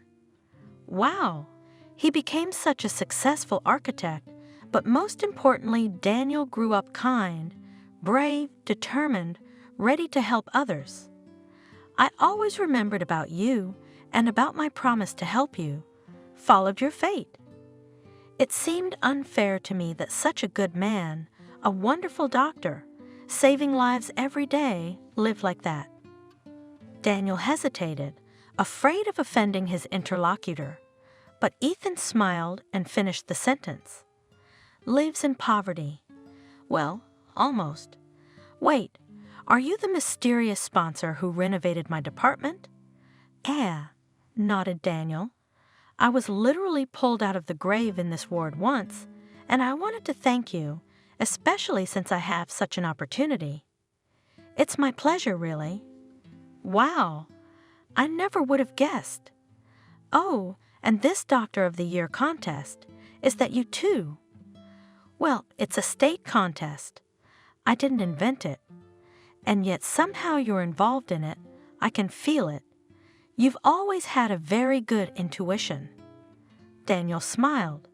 Well, let's just say that I helped to get the contest organized in your town, and I asked the chief physician to nominate you. He said he was going to do it anyway, but I had nothing to do with you winning. I just gave my vote, the only one. The patients chose it themselves. I had no doubt it would work out that way. You are a wonderful doctor, humane, kind, not indifferent. This result is well-deserved. Wait, what about Mason, my son? I mean, the programming school. Did you have a hand in that too? Ethan was struck by a new hunch. I did my best there, I'll admit. Quid pro quo. You helped me get a job at the design center, and that gave me my way in life, and I also helped your wonderful son. He's a smart kid, just a couple points short of the competition. I paid for all the years of tuition and asked it to tell you that there were budget places available. Ethan looked at the young man in surprise and remembered him as a small boy, thin, big-eyed, pale, almost merging with the hospital bedclothes in color. Now he was a strong, healthy man, successful, brave, kind. But why did he act so secretive? Why didn't he contact me himself directly? Well, Daniel hesitated. It's just that I know you very well. It would be awkward for you to accept this help. Maybe you'd approve a sponsorship for the department, but for yourself, I doubt it. Ethan thought for a moment. Daniel was right. He would probably be genuinely happy for his former patient, but he would probably refuse to help. The doctor was used to helping himself, but he'd never learned to accept support.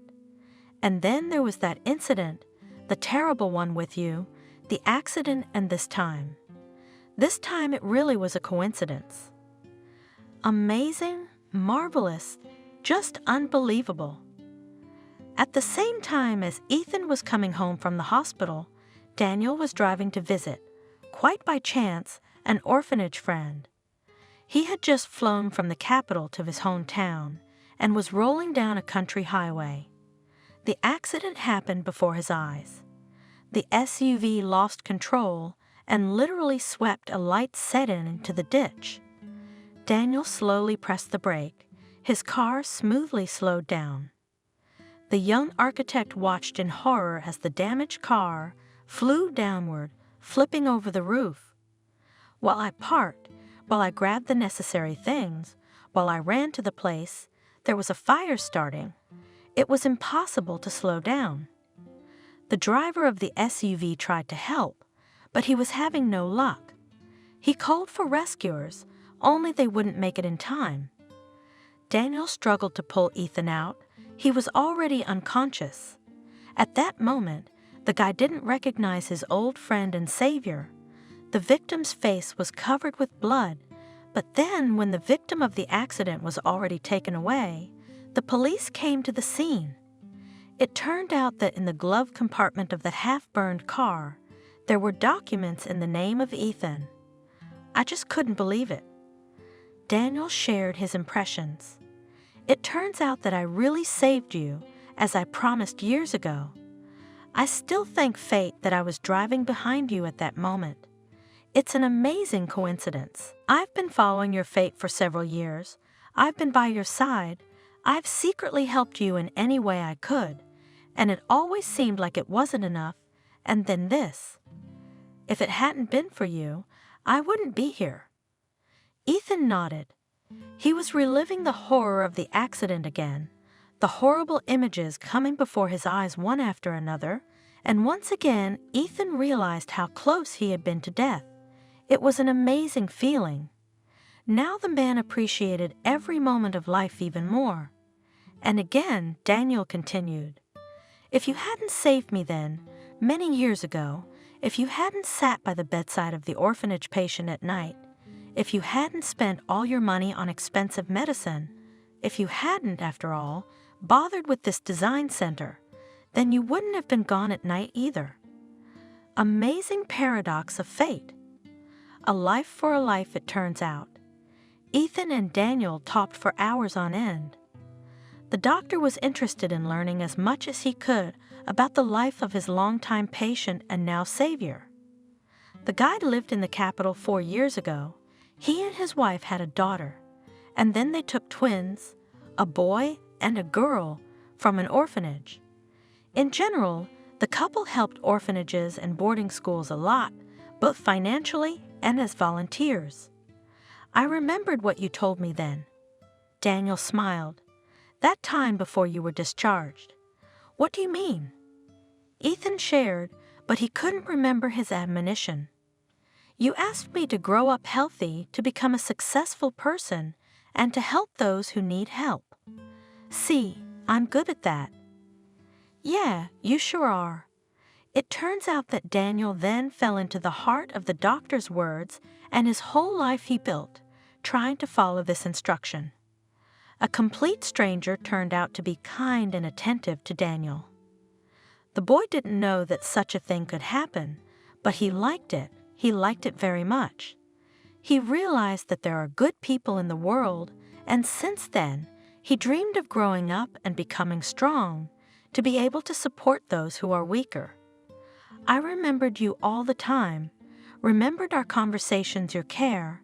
I knew exactly who I owed my success to. But that's where you're wrong. I just noticed your talent and showed your drawings to whoever needed them, nothing more. But you did it, Daniel insisted.